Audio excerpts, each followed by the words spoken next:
Buenos días, buenas tardes, buenas noches. No sé en qué momento del día estarán escuchando esta charla con esta nueva modalidad online que hemos podido organizar para ustedes. Yo soy la doctora Verónica Secondi, soy médica tocoginecóloga, pertenezco al Departamento de Microbiología, Parasitología e Inmunología de la Facultad de Medicina de la Universidad de Buenos Aires. Hago actividad asistencial en hospital público, en sanatorios privados y en consultorio particular. Nuestro encuentro de hoy va a ser el seminario número 11, en el cual vamos a conversar sobre las infecciones del tracto urinario y las infecciones de transmisión sexual.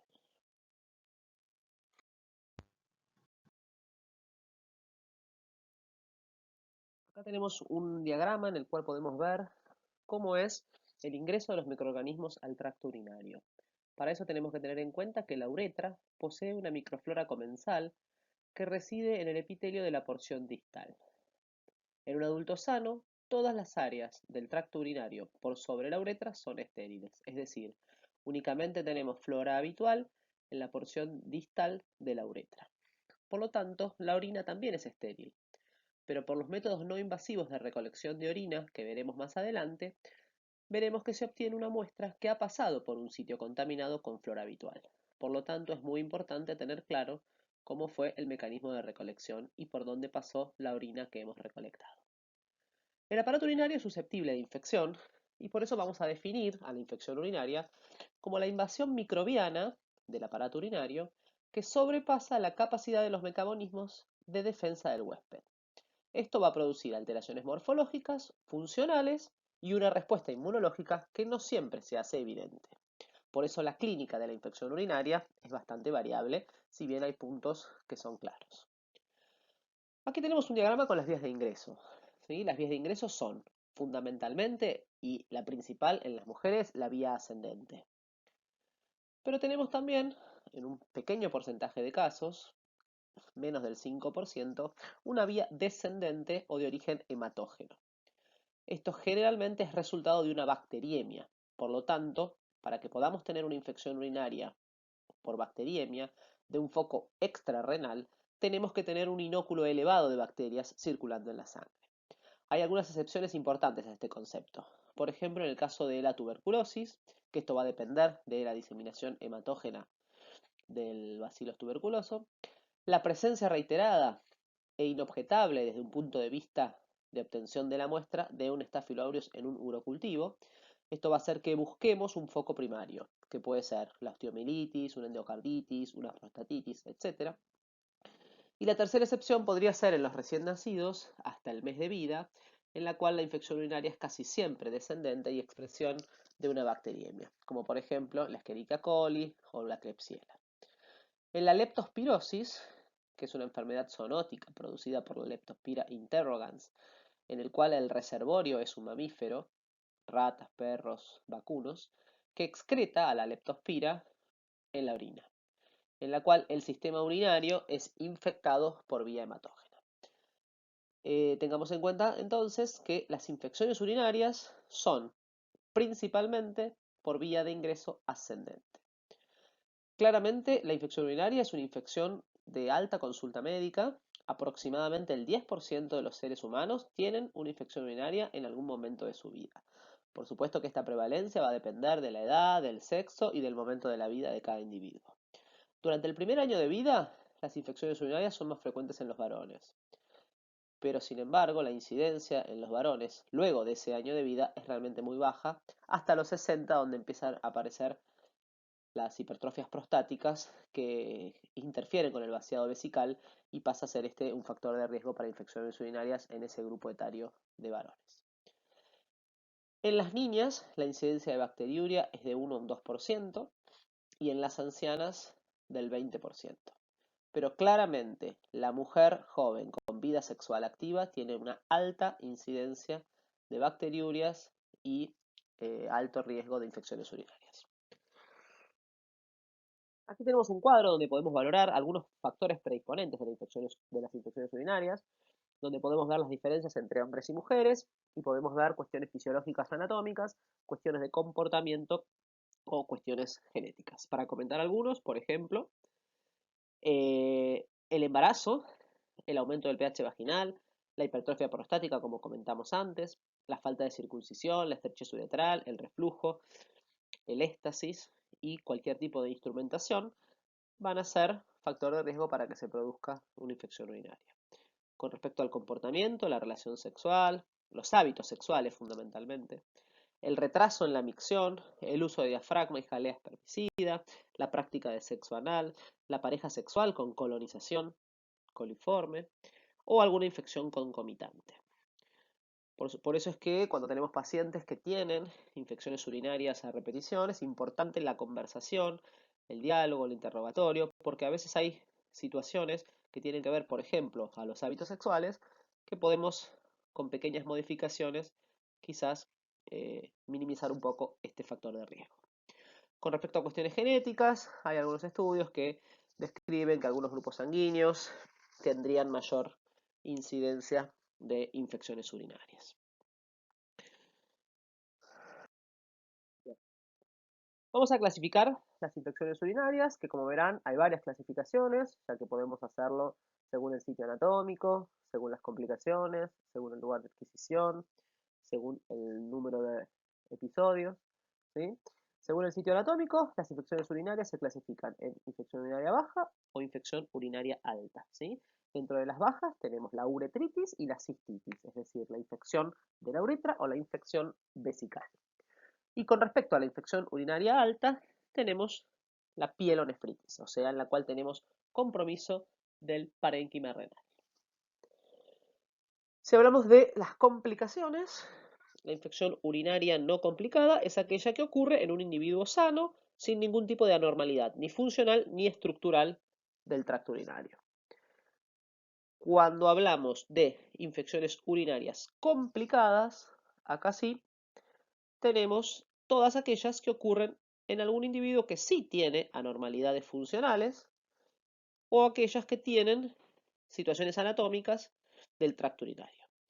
Embarazo, litiasis, diabetes e inmunosupresión, también la hipertrofia prostática, el trasplantado, la poliquistosis renal, en fin, son situaciones que hacen que esa vía renal tiene alguna alteración, ya sea transitoria o permanente, pero que hace que la infección urinaria se considere complicada, y esto tiene que ver fundamentalmente con el tipo de manejo que vamos a hacer de ese paciente, ¿sí?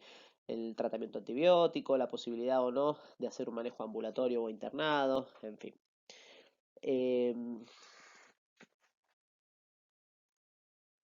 Bueno, la clasificación según el lugar de adquisición nos diferencia a las infecciones urinarias en aquellas que son adquiridas en la comunidad o aquellas asociadas al cuidado de la salud o de adquisición intrahospitalaria. Y con respecto al número de episodios de la infección urinaria, tenemos las infecciones urinarias recurrentes, que son aquellas en las cuales el mismo microorganismo se repite antes y después del tratamiento. Esto tiene que ver con una persistencia del patógeno en el tracto urinario, y esto ocurre fundamentalmente en las infecciones urinarias complicadas, ya que se deben a factores del huésped que suelen ser de difícil resolución. Esto hay que diferenciarlo de una reinfección, en la cual tenemos una nueva infección urinaria con un microorganismo diferente al anterior o al previo. Y esto se da cuando se presentan, por ejemplo, 2 o más episodios a lo largo de 6 meses o 4 episodios en el transcurso de un mismo año. Esto es muy frecuente en mujeres jóvenes, sin alteraciones del tracto urinario. Esto es una situación que se define dentro de las infecciones urinarias no complicadas, y acá teníamos, por ejemplo, este comentario de las infecciones urinarias asociadas a los hábitos sexuales o poscoitales, que después vamos a comentar algunos detalles.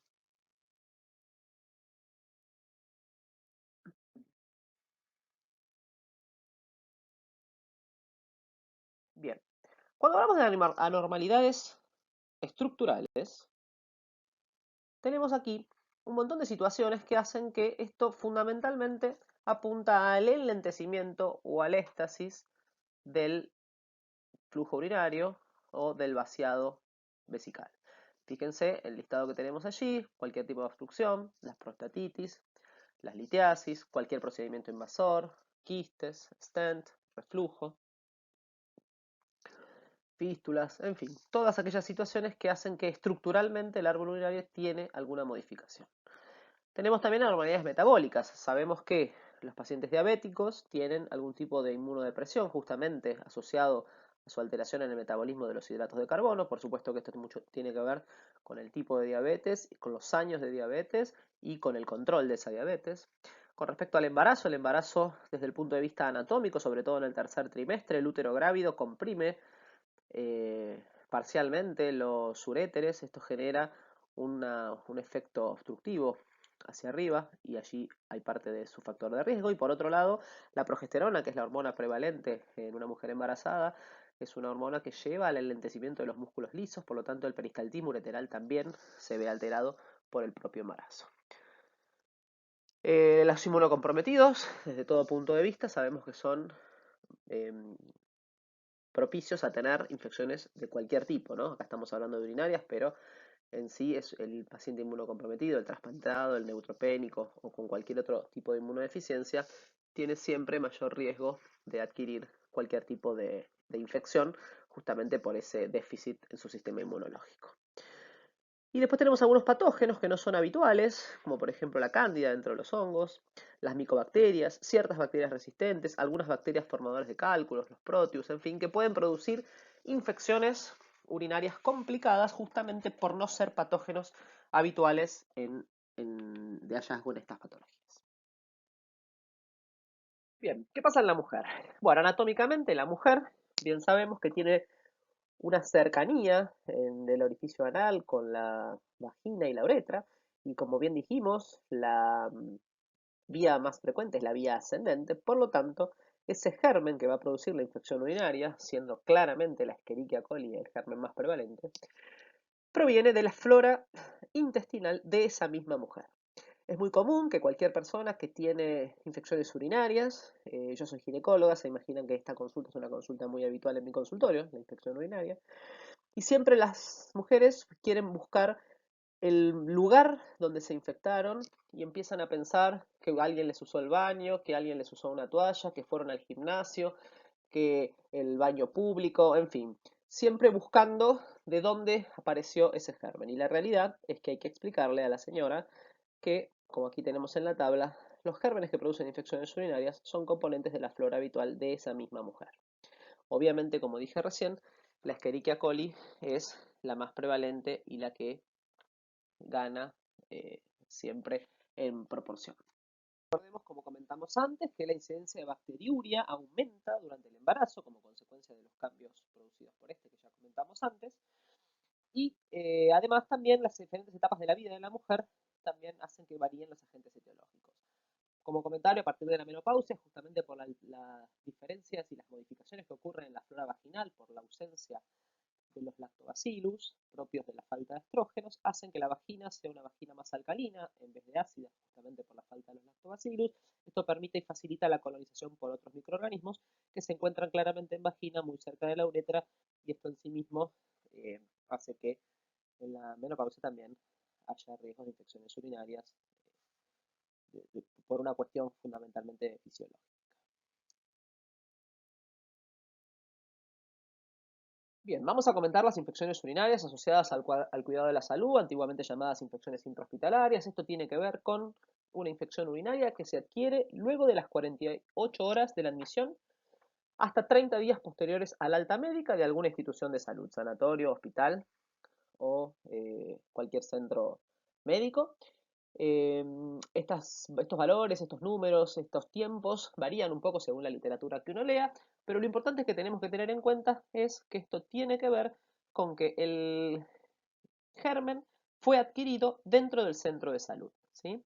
Tengamos en cuenta que entre el 5 y el 12% de los pacientes que están internados adquirirán una infección que no poseían ni incubaban al momento de ser admitidos. Dentro de estas infecciones, justamente la infección urinaria es la causa más frecuente.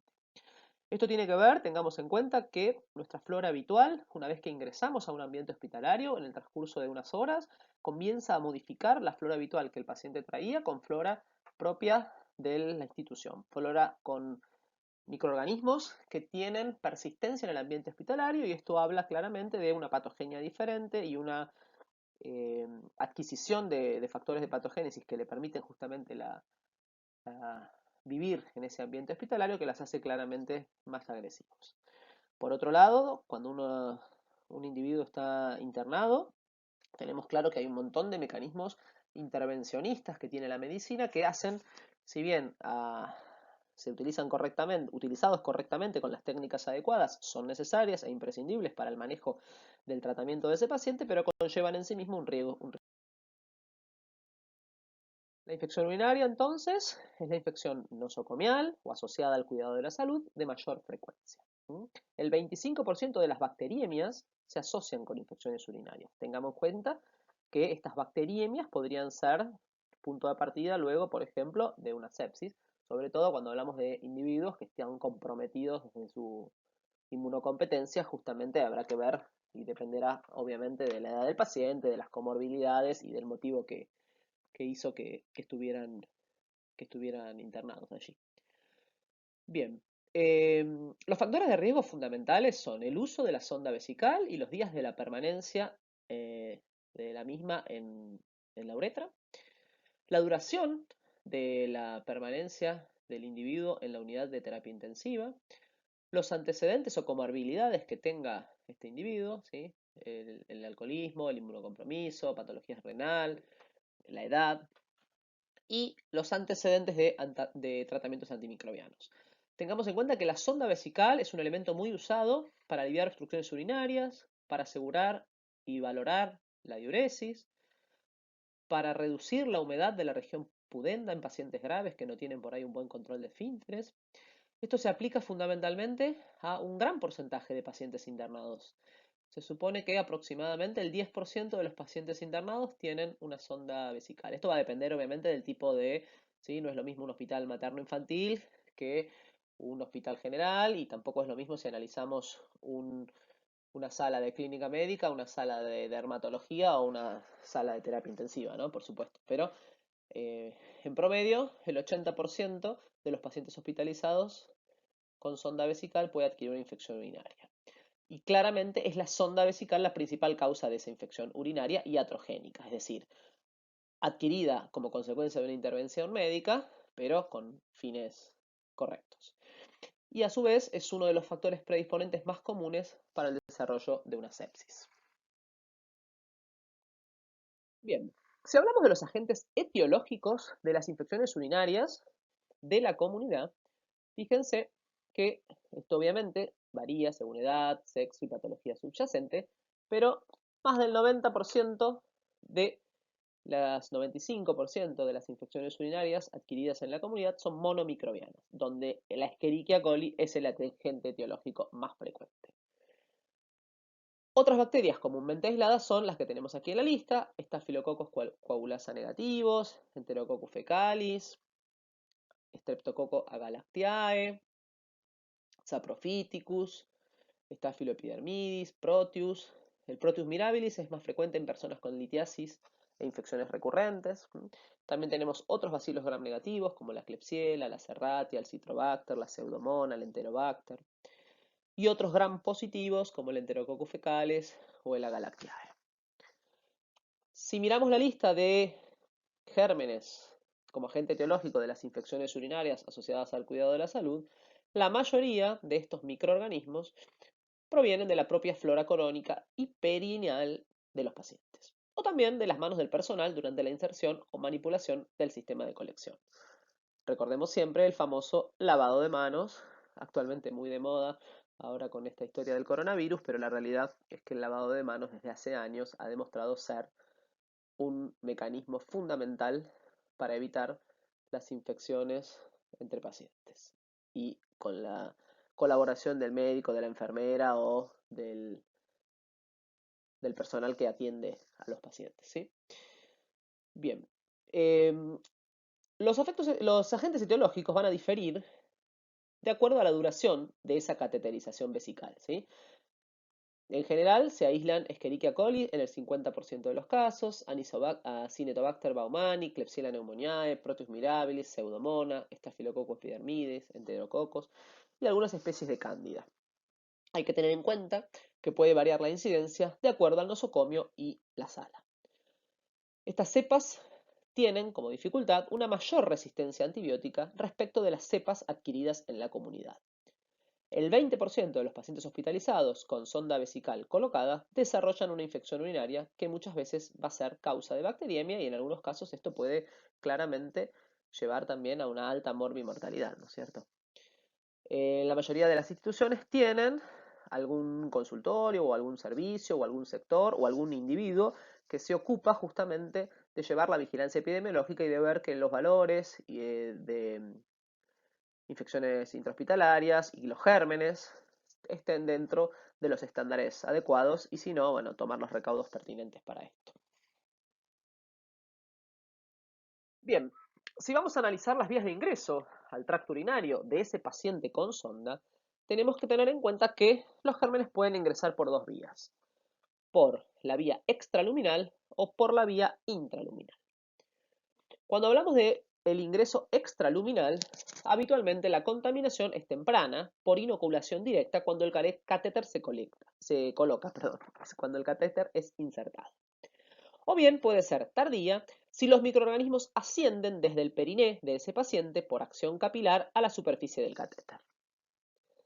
Desde ya que la técnica de colocación de sonda vesical debe ser respetado con todos los mecanismos de asepsia y antisepsia correspondientes, sondas estériles, antisepsia de la zona perineal, colocación, bueno, toda la técnica correcta, ¿sí?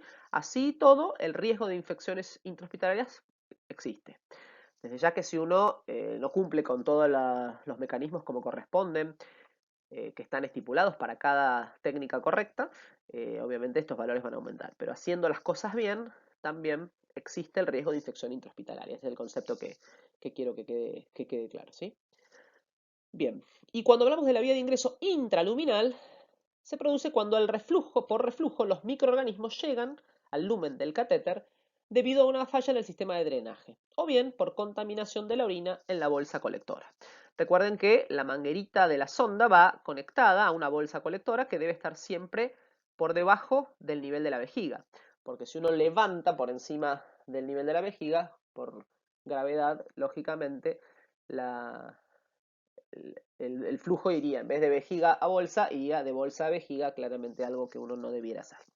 Y desde ya toda la manipulación de las conexiones deben hacerse adecuadamente y la sonda debe vaciarse, la bolsa debe vaciarse también con la frecuencia adecuada, ¿sí? Ambas rutas, tanto la intraluminal como la extraluminal, son importantes, a pesar de que la vía extraluminal es la que tiene mayor incidencia en las infecciones urinarias asociadas a catéteres, fundamentalmente en mujeres. ¿Cuál es el mecanismo de infección del tracto urinario cateterizado? Bien, cuando nosotros colocamos una sonda vesical, puede ser que no haya una adecuada preparación de esa área periuretral o de la asepsia en la manipulación de la sonda. Por otro lado, durante el mantenimiento de la sonda vesical colocada, puede haber también una inadecuada higiene periuretral, puede haber reflujo de la bolsa colectora contaminada, puede haber desconexión del sistema de drenaje. Por lo tanto, siempre debemos colocarla con la técnica adecuada y controlarla y mantenerla adecuadamente. Si tenemos la presunción diagnóstica de una infección sistémica en un paciente hospitalizado con infección urinaria, siempre debemos realizar hemocultivos, porque el punto de partida de la infección puede ser el aparato urinario. En un paciente con sonda, claramente es un factor que no podemos menospreciar. Bien, cuando hablamos de bacteriuria asintomática, a mí me gusta que los nombres nos ayuden y los pensemos. Bacteriuria asintomática. El nombre en sí mismo nos habla de bacteriuria, o sea, bacterias en orina, asintomática, es decir, un paciente sin síntomas que tiene bacterias en orina. Bien, si definimos a la bacteriuria asintomática, hablaremos de la presencia de un número específico de bacterias en una muestra de orina correctamente recolectada en una persona sin síntomas atribuibles a infección urinaria. Cuando hablamos de bacteriuria significativa, estamos hablando de más de 10 a las 5 unidades formadoras de colonia en orina.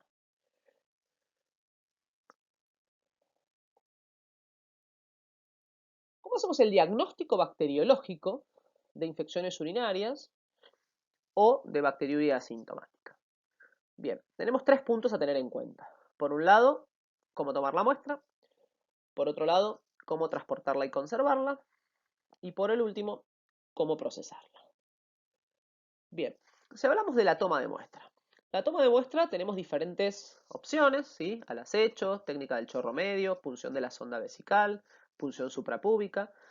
Tenemos diferentes maneras de obtenerla y vamos a elegir en función del paciente y de la situación del paciente que queremos diagnosticar.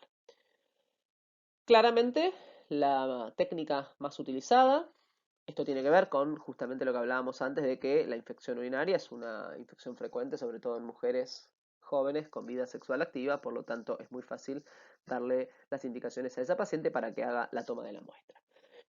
Bien, cuando hablamos entonces de técnica de chorro medio, estamos hablando de pacientes adultos que controlan esfínteres, a los cuales le pedimos que junten la primera orina de la mañana o con una retención no menor a 3 horas.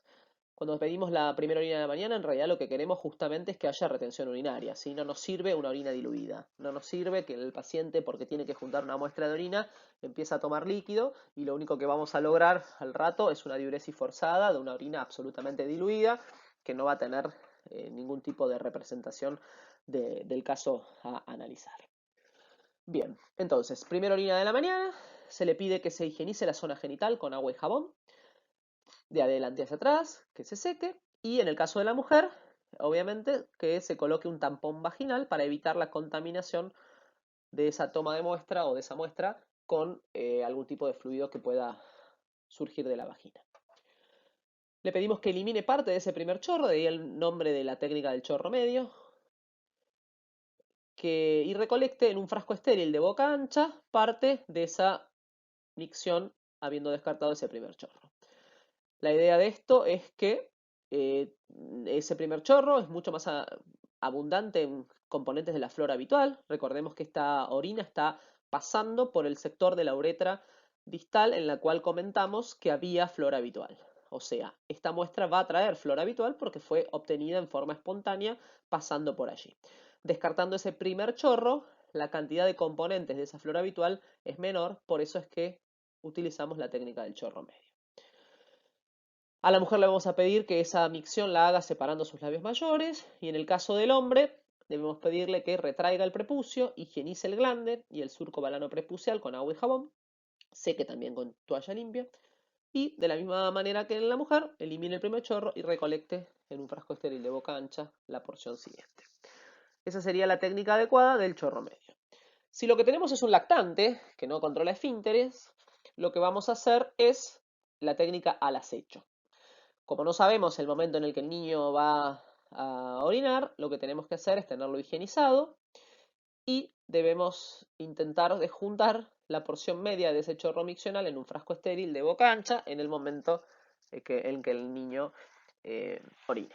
Se lo puede por ahí dejar jugando en la bañadera, en fin, buscar algún método adecuado para dejarlo higienizado y sin pañal para poder obtener la muestra cuando el niño orine.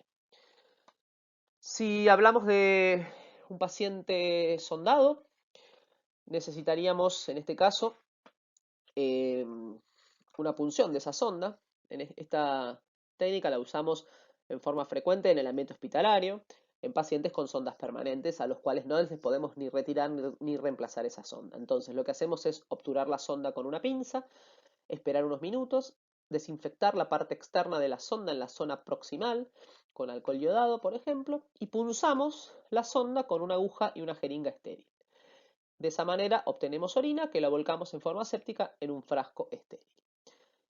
Tenemos que tener en cuenta que un catéter colocado con más de 72 horas, dado que los microorganismos que colonizan la sonda usualmente tienen un biofilm o forman un biofilm, no siempre colonizan la vejiga. Por lo tanto, es mejor colectar la muestra luego del reemplazo del catéter, más que tomarla de un catéter que ya esté colocado en un paciente que tiene signos y síntomas de infección urinaria. En este caso se considera positivo cuando se aíslan más de 100 unidades formadoras de colonia. Y por último, la punción suprapúbica sería una opción. Obviamente, esto debe ser realizado por un médico entrenado, con la asepsia adecuada, reservado específicamente para casos muy especiales como neonatos, lactantes graves o pacientes cuyos urocultivos previos presentan resultados conflictivos y necesitamos dilucidar esto. También cuando hay sospecha de bacterias de difícil desarrollo, cuando hay confirmación o para confirmación de candidiurias o bacteriurias de flora habitual de piel. Lo que debemos hacer es verificar que el paciente tenga un globo vesical palpable, desinfectar la zona pubiana con alcohol iodado, dejándolo actuar un minuto. Limpiamos luego con alcohol al 70% y punzamos con una aguja estéril a 2 centímetros por encima del pubis, donde obviamente allí atrás se encuentra la vejiga. Aspiramos la orina y la volcamos en un frasco estéril. En el caso de punción suprapúbica, tengamos en cuenta que aquí la orina no está pasando por un sector de flora habitual, como cuando comentamos al principio en la técnica del chorro medio. Por lo tanto, cualquier recuento de gérmenes es significativo si hablamos de bacilos gram negativos. Cuando hablamos de estafilococos o de cocos gram positivos, necesitamos valores mayores a 10 a la 2, debido a que en el procedimiento de punción podríamos ser contaminados por gérmenes de piel. Por eso entonces, en gram negativos no tenemos nivel de corte, en gram positivos necesitamos por lo menos 10 a la 2.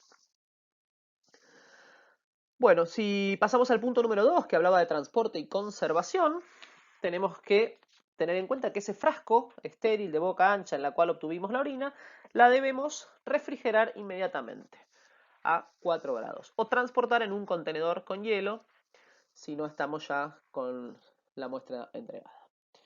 ¿Esto por qué?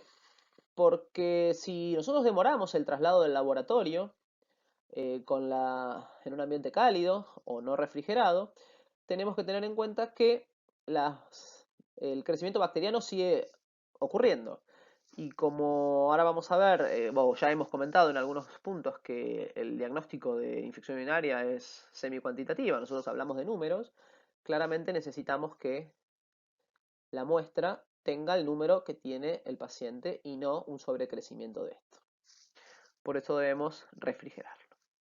Lo mismo sucede cuando las muestras llegan al laboratorio, ¿sí? Cuando uno entrega en el laboratorio, 500 personas llevan su muestra de orina, en el laboratorio lo que hacen es rotularlos correctamente y colocarlos en una refrigeración hasta el momento de ser procesados, por la misma razón. Bien. Entonces, para el diagnóstico de infecciones urinarias tenemos que poder discriminar entre contaminación, colonización e infección. Por eso los cultivos son cuantitativos. Entonces, tenemos que ser muy detallistas con el transporte y la conservación de esa muestra. Antes del estudio de la muestra, el microbiólogo necesita tener claro edad, sexo, síntomas, factores predisponentes, antecedentes de infecciones urinarias, si tuvo o no medicación antibiótica, y desde ya qué tipo de muestra va a procesar, si una muestra obtenida por chorro medio, una muestra por punción suprapúbica o demás. Bueno, y con respecto al tercer punto en el diagnóstico, que es el procesamiento de la muestra, tenemos que tener en cuenta dos cosas. Uno es la valoración del sedimento urinario y otro es el cultivo de orina, que ahora vamos a comentar. Bueno, acá tenemos el resumen de las tres técnicas que comentábamos recién: el chorro medio, recuerden la más habitual, la punción suprapúbica y la punción proximal de la sonda, con los ítems más importantes de cada una de sus técnicas. Cuando la orina ya está en el laboratorio, debemos procesarla, siempre acompañados de sus datos del paciente, las características de la muestra.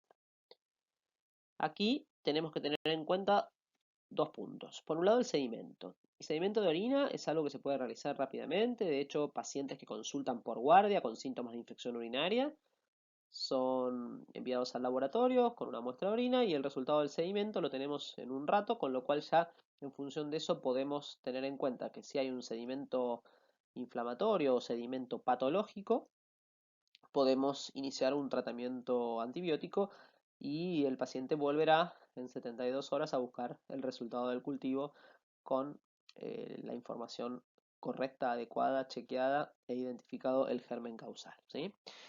El sedimento de orina se realiza en una muestra obviamente correctamente recolectada y es una herramienta fundamental para la interpretación del cultivo. Sin embargo, la sensibilidad y especificidad va a depender del tipo de muestra, del tiempo de retención, de la presencia de otras patologías, de la edad y del sexo del paciente.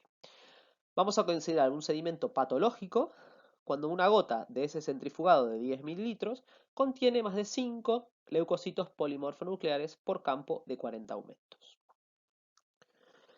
Cuando hablamos de coloración de Gram, específicamente necesitamos la presencia de una bacteria por campo de 1000 aumentos en una gota de orina, porque esto se correlaciona con un cultivo de más de 10 a la 5 unidades formadoras de colonia por mililitro. Este procedimiento carece de sensibilidad, es tedioso, por lo tanto queda reservado específicamente para algunas indicaciones muy precisas. O sea, vamos a realizar solo una coloración de Gram en la orina en pacientes con sepsis a punto de partida urinario o en pacientes que tengan un sedimento patológico pero con cultivos negativos para verificar, por ejemplo, la presencia de microorganismos exigentes. En este caso, obviamente, no podemos obviar la realización de una coloración de Ziel-Nielsen en ese sedimento de orina buscando, por ejemplo, Mycobacteria tuberculosis. Y también en algunos casos de pacientes que están recibiendo antibióticos y necesitamos dilucidar este diagnóstico. Cuando hablamos de cultivos en siembra de 3 estrías, que es una técnica en particular, que debemos realizar en orina sin centrifugar, con una ANSA calibrada que descarga específicamente un volumen de 0,01 mililitros.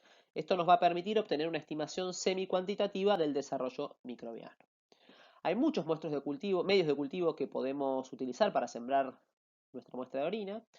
La elección de ese medio de cultivo va a ser aquella que permita la recuperación de la mayoría de los patógenos con el menor costo posible, ¿sí?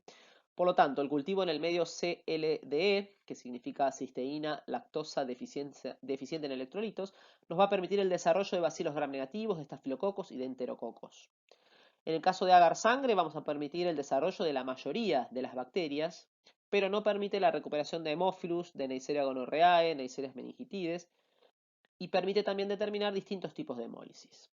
También podemos sembrar en agar EMB, que es la eosina azul de metileno, o en agar Levin, o en agar McConkey, o en agar sangre, o en agar chocolate. Hay un montón de medios de cultivo que podemos utilizar. El microbiólogo deberá tener en cuenta que los medios de cultivos en Levin o McConkey permiten únicamente la recuperación de bacilos gram negativos. En el caso del agar chocolate podemos recuperar también todos los microorganismos mencionados anteriormente. Y en el medio TSA, que es el agar tripteína de soja, permite el aislamiento sin diferenciación ni selección de la mayoría de los patógenos que causan comúnmente la infección urinaria.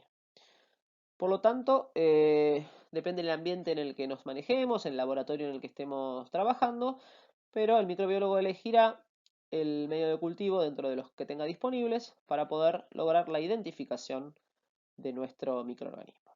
Obviamente la identificación luego del aislamiento se hará con ciertas pruebas bioquímicas para poder ponerle el nombre y apellido a nuestra bacteria en cuestión. Y desde ya, finalmente, debemos realizar siempre el antibiograma para determinar la sensibilidad a los antibióticos de la bacteria aislada. Cuando la orina fue obtenida por punción suprapúbica, no se hace el recuento, ya que la presencia de una unidad formadora de colonias, como comentamos antes, es significativa.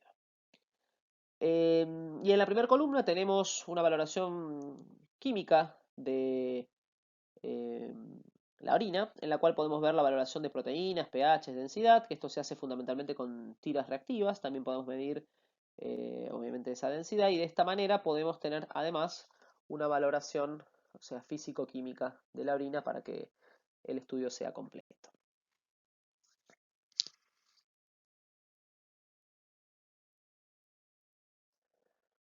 El sedimento urinario y el urocultivo se va a interpretar en función del recuento de unidades formadoras de colonia.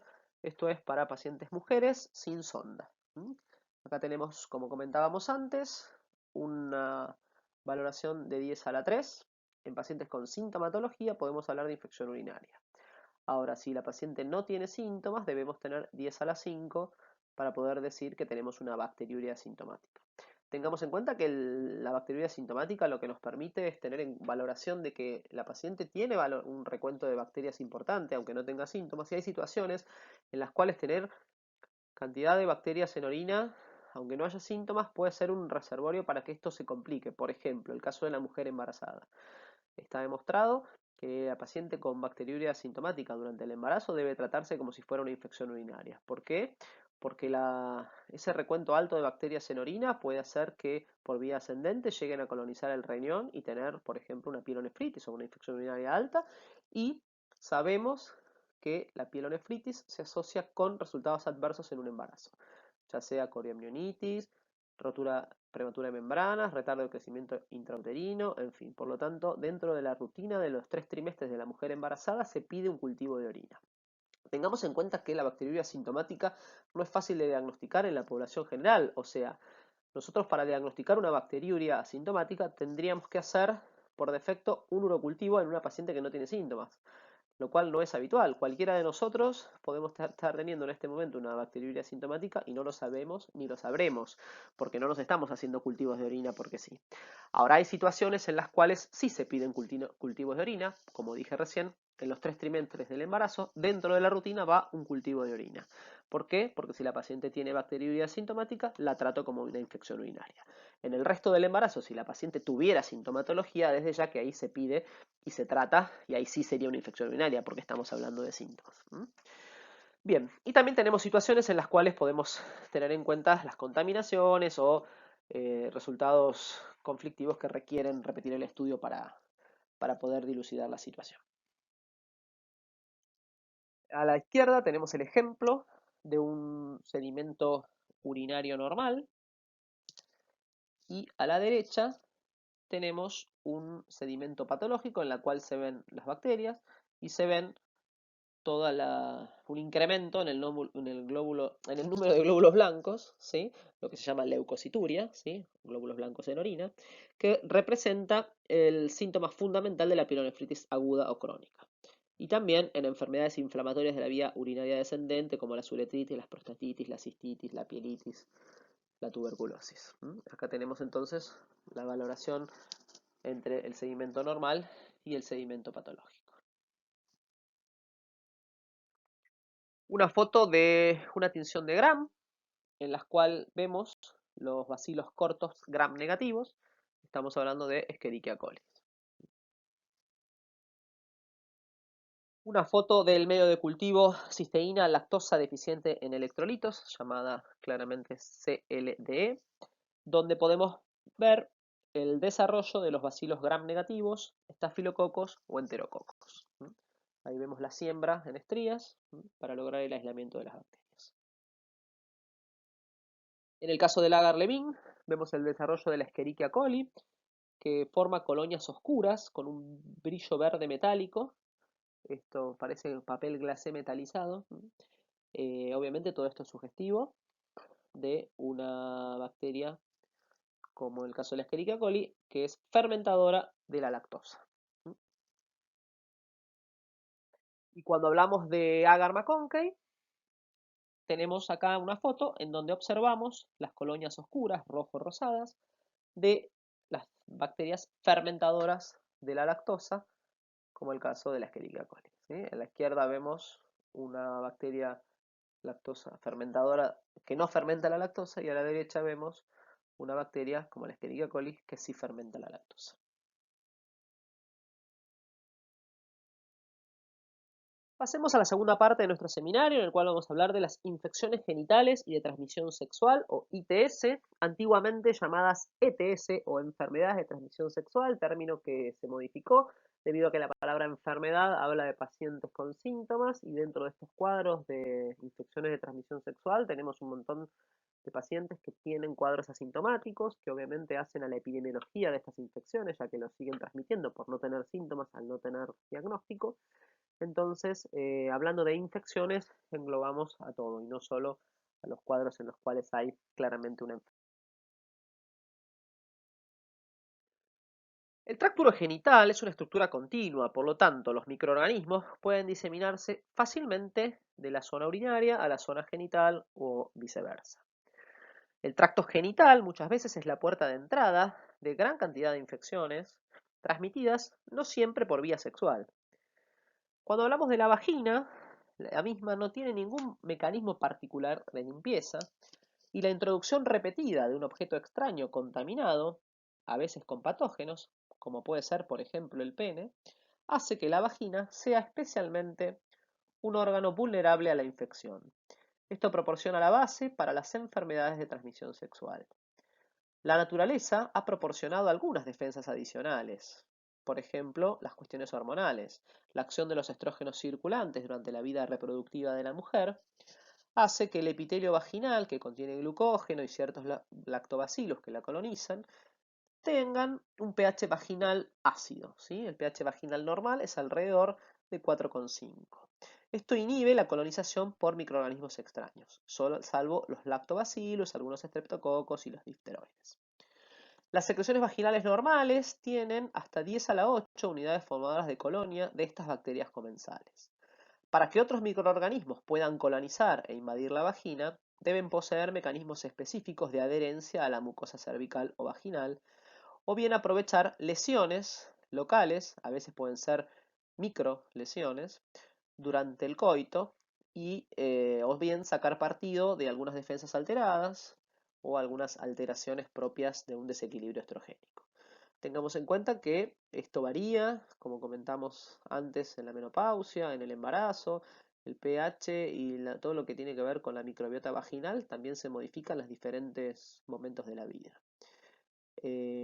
Según la OMS, fíjense que estos números son del 2016, habla de que todos los días más de 1 millón de personas contraen una infección de transmisión sexual.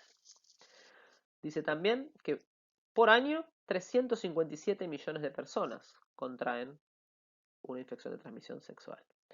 Que más de 500 millones de personas son portadoras de herpes simplex virus 2.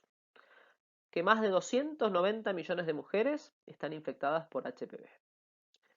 Que en la mayoría de los casos, estas infecciones de transmisión sexual son asintomáticas o solo van acompañadas de un síntoma leve que muchas veces no motiva una consulta, por lo tanto no permite un diagnóstico y no permite el tratamiento adecuado para evitar la diseminación de estas infecciones. Que las infecciones de transmisión sexual incrementan el riesgo de contraer el HIV.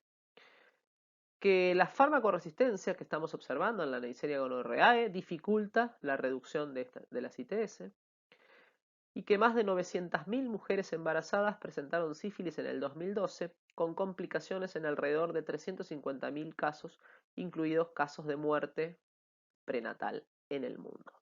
Estas son algunas afirmaciones de los números que publicó la OMS. Obviamente tendríamos muchos más si quisiéramos enumerar situaciones. Simplemente esto para darnos cuenta de que claramente las infecciones de transmisión sexual son un problema en el mundo entero.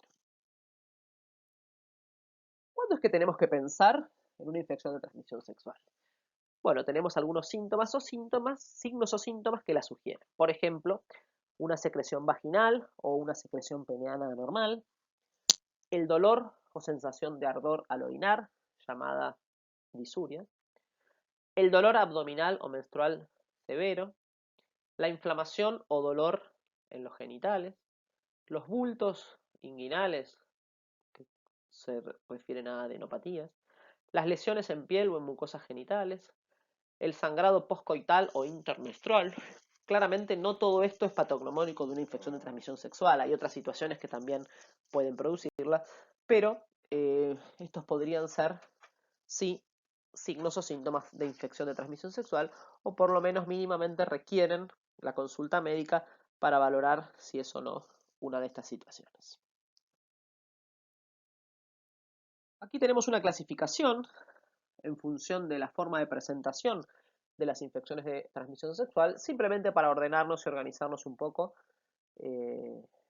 Las tenemos separadas en infecciones ulcerativas, como la sífilis, el chancroide, el linfogranoma venéreo, el granuloma inguinal y el virus herpes simple. La forma de presentación proliferativa, donde tenemos al HPV con sus verrugas o condilomas. O las exudativas, en las cuales hay secreciones, como es la uretritis, cervicitis por gonorrea, clamidia, ureaplasma, micoplasma, o las vaginitis por tricomonas, que son algunas de las que vamos a comentar a continuación.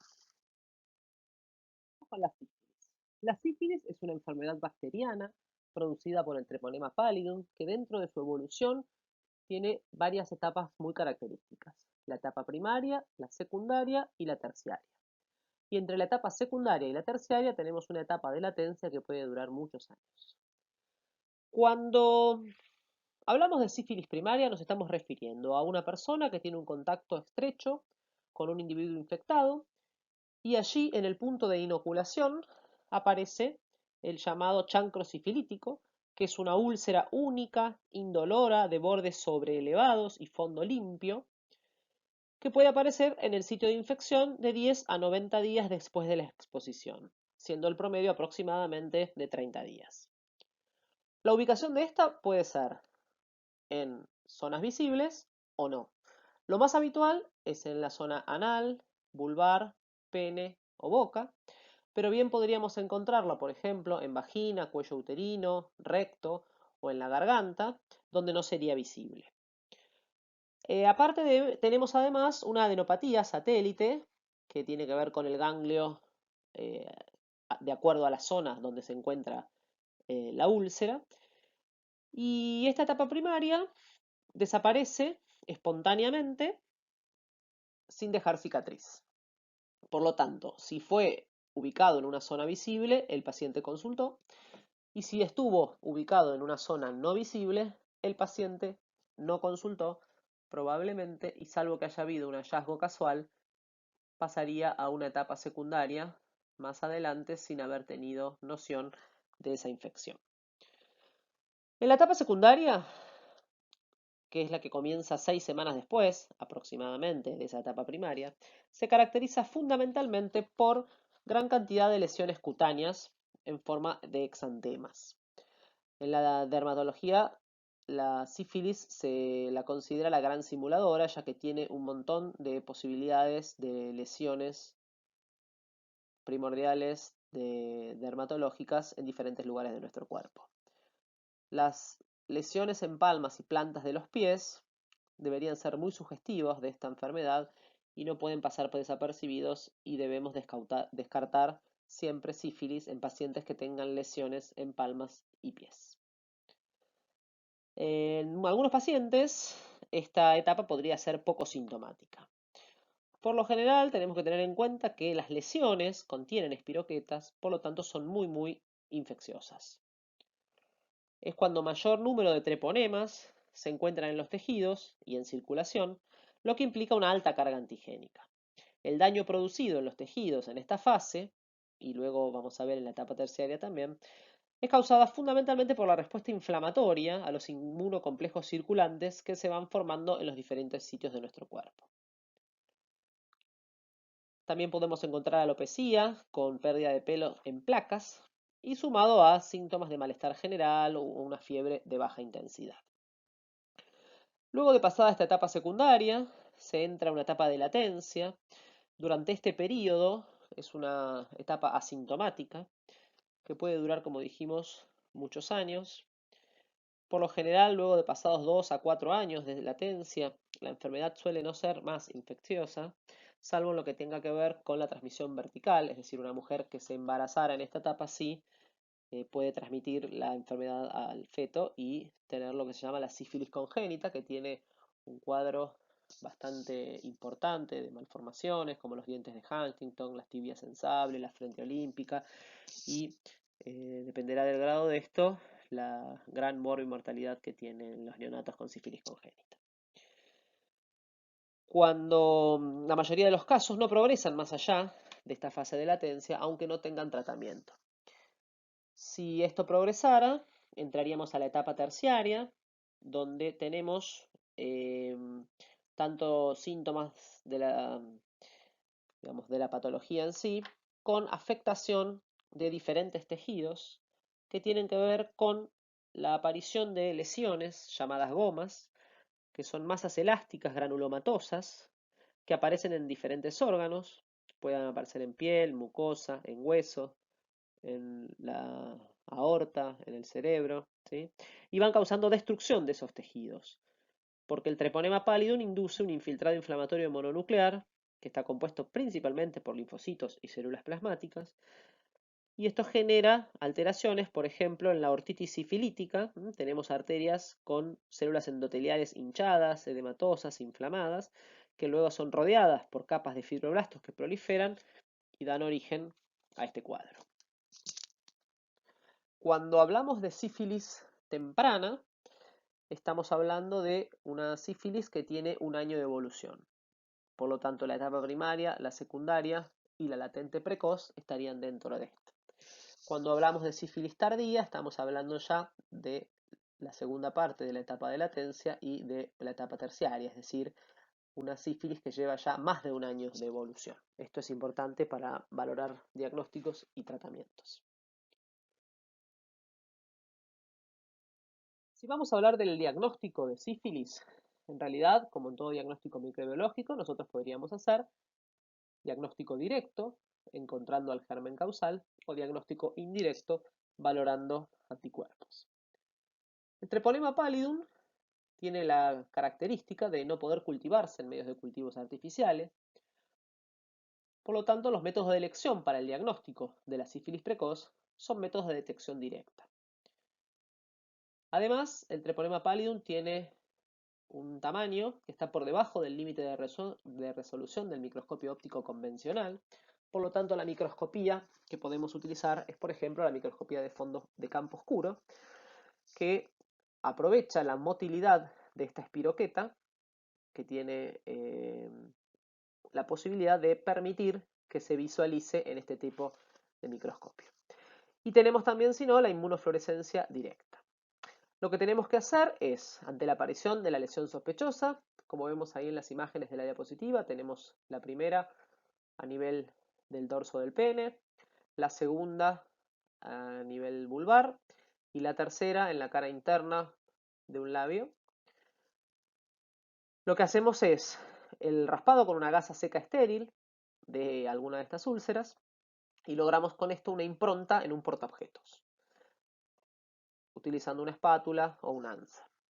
Inmediatamente lo miramos al microscopio de campo oscuro y allí vemos el movimiento característico y ceremonioso, majestuoso, se lo describe como tal, del Treponema pallidum, que no desarma su espiroqueta al movilizarse y lo distingue de otros agentes no patógenos. Obviamente que es una técnica operador dependiente que requiere cierta experiencia para realizarlo, pero bueno, en los centros donde lo realizan, el personal está altamente entrenado. La prueba de inmunofluorescencia directa se realiza con anticuerpos monoclonales que permiten visualizar e identificar la espiroqueta más fácilmente. Esta prueba tiene una baja sensibilidad, por lo tanto un resultado positivo es diagnóstico, pero el resultado negativo no descarta la infección. Tengamos en cuenta que el chancro puede aparecer entre 10 y 90 días de la infección.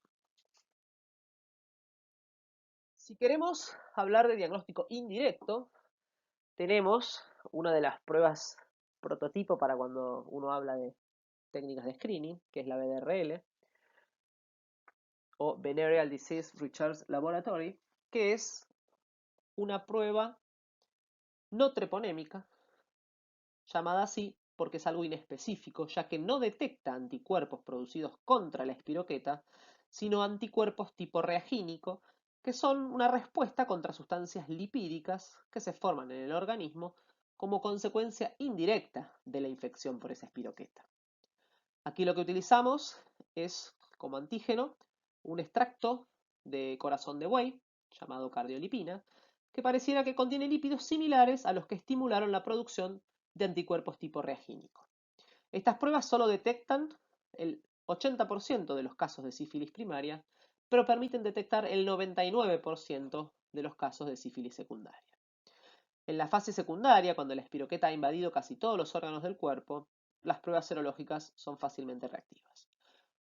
Un ejemplo de prueba no treponémica justamente es esta, la BDRL, y también hay una modificación, que es la que tenemos abajo, la RPR, que es la prueba de reagina plasmática rápida, que en realidad lo que utiliza es carbón, que mejora la visualización. Tengamos en cuenta que hay ciertas situaciones en las cuales nos pueden dar falsos reactivos, como las que tenemos anotadas aquí. Y también tengamos en cuenta que la cuantificación de las diluciones en esta prueba también sirve para la valoración de la eficacia de un tratamiento. En este esquema lo que tenemos es la reactividad de la BDRL en sífilis sin tratar y en sífilis tratada. Fíjense que en rojo tenemos la BDRL positiva y en verde la BDRL no reactiva. Y al principio tenemos la sífilis en sus episodios, en sus etapas de evolución, ¿sí? La sífilis primaria, secundaria, latente precoz, latente tardía y terciaria.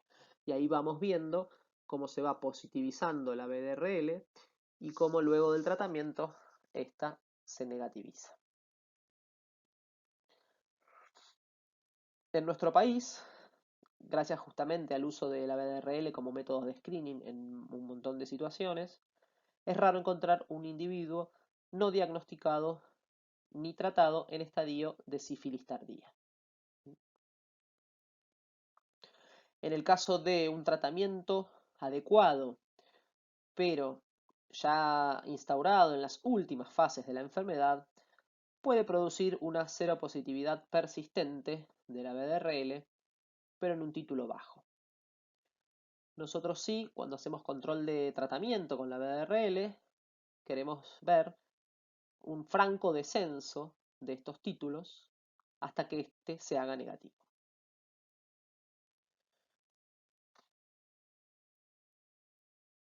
Si queremos hacer pruebas específicas, o mejor dicho, luego de la BDRL positiva, necesitamos hacer pruebas específicas para confirmar, tenemos por ejemplo la FT-APS, que esta sí ya es una prueba treponémica, porque reacciona directamente con la espiroqueta. La vamos a utilizar para confirmar el diagnóstico y también para diagnosticar sífilis en fases tardías. Casi el 30% de los pacientes que se encuentran en estas fases tardíacas no responden a las pruebas no treponémicas. Esta prueba, la FT-APS, es una prueba de inmunofluorescencia indirecta con anticuerpos fluorescentes antitreponema absorbidos. Y este se va a positivizar entre la primera y la segunda semana de la infección. No sirve para diagnóstico precoz porque esta reacción permanece positiva aún luego del tratamiento. Aquí tenemos el ejemplo, a mano izquierda, de una reacción positiva y a la derecha una negativa.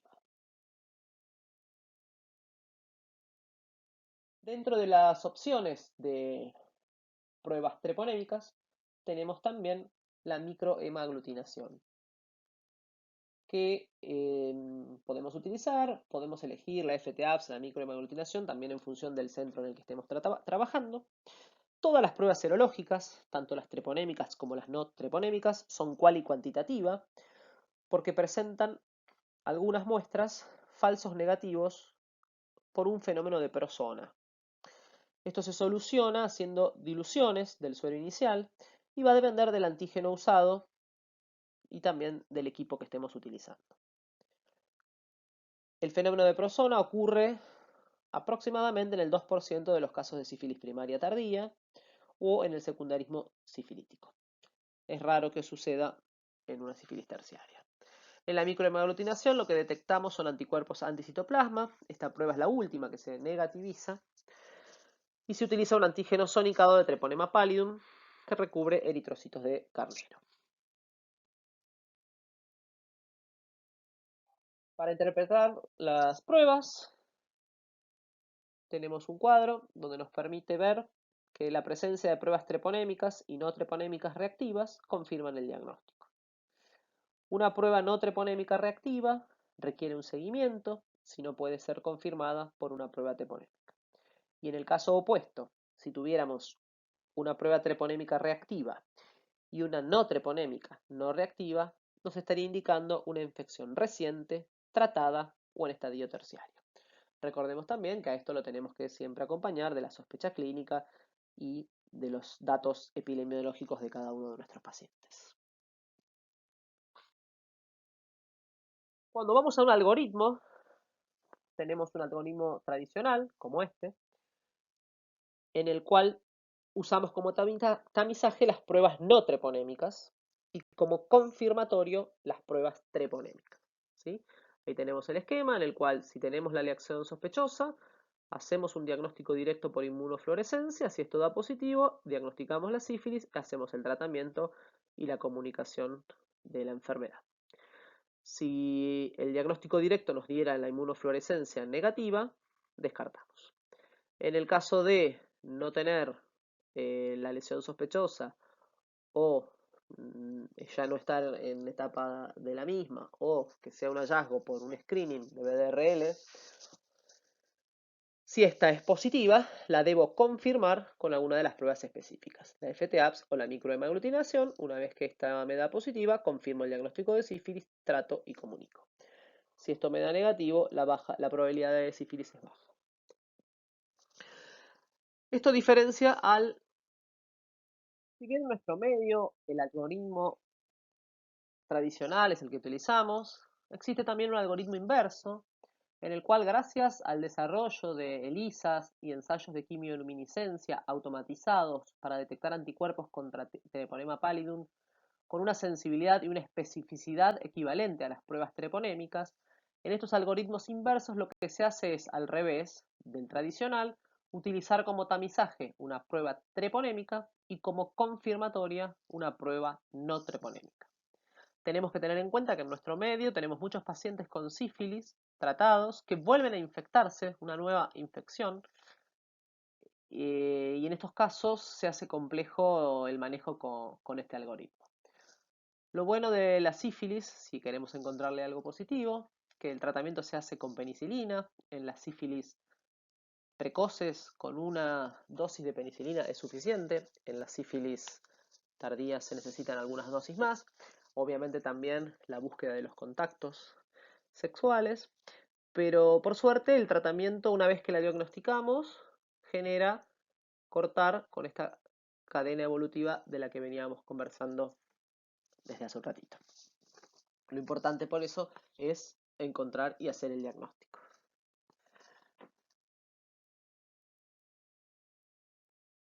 Pasamos a otra de las patologías ulcerativas dentro de las infecciones de transmisión sexual, que es el chancro blando o chancroide. Es una enfermedad causada por el Haemophilus ducreyi, que suele tener mayor frecuencia en países tropicales.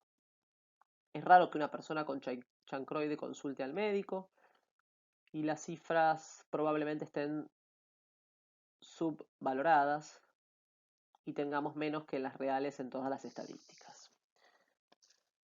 Está dentro, como dijimos, de las enfermedades ulceradas, por lo tanto tenemos como signo fundamental una úlcera, que a diferencia de la úlcera del chancro sifilítico, esta es una úlcera dolorosa y tumefacta en la zona genital, que sangra fácilmente, la misma puede ser única o múltiple, y claramente la infección compromete a los ganglios linfáticos adyacentes.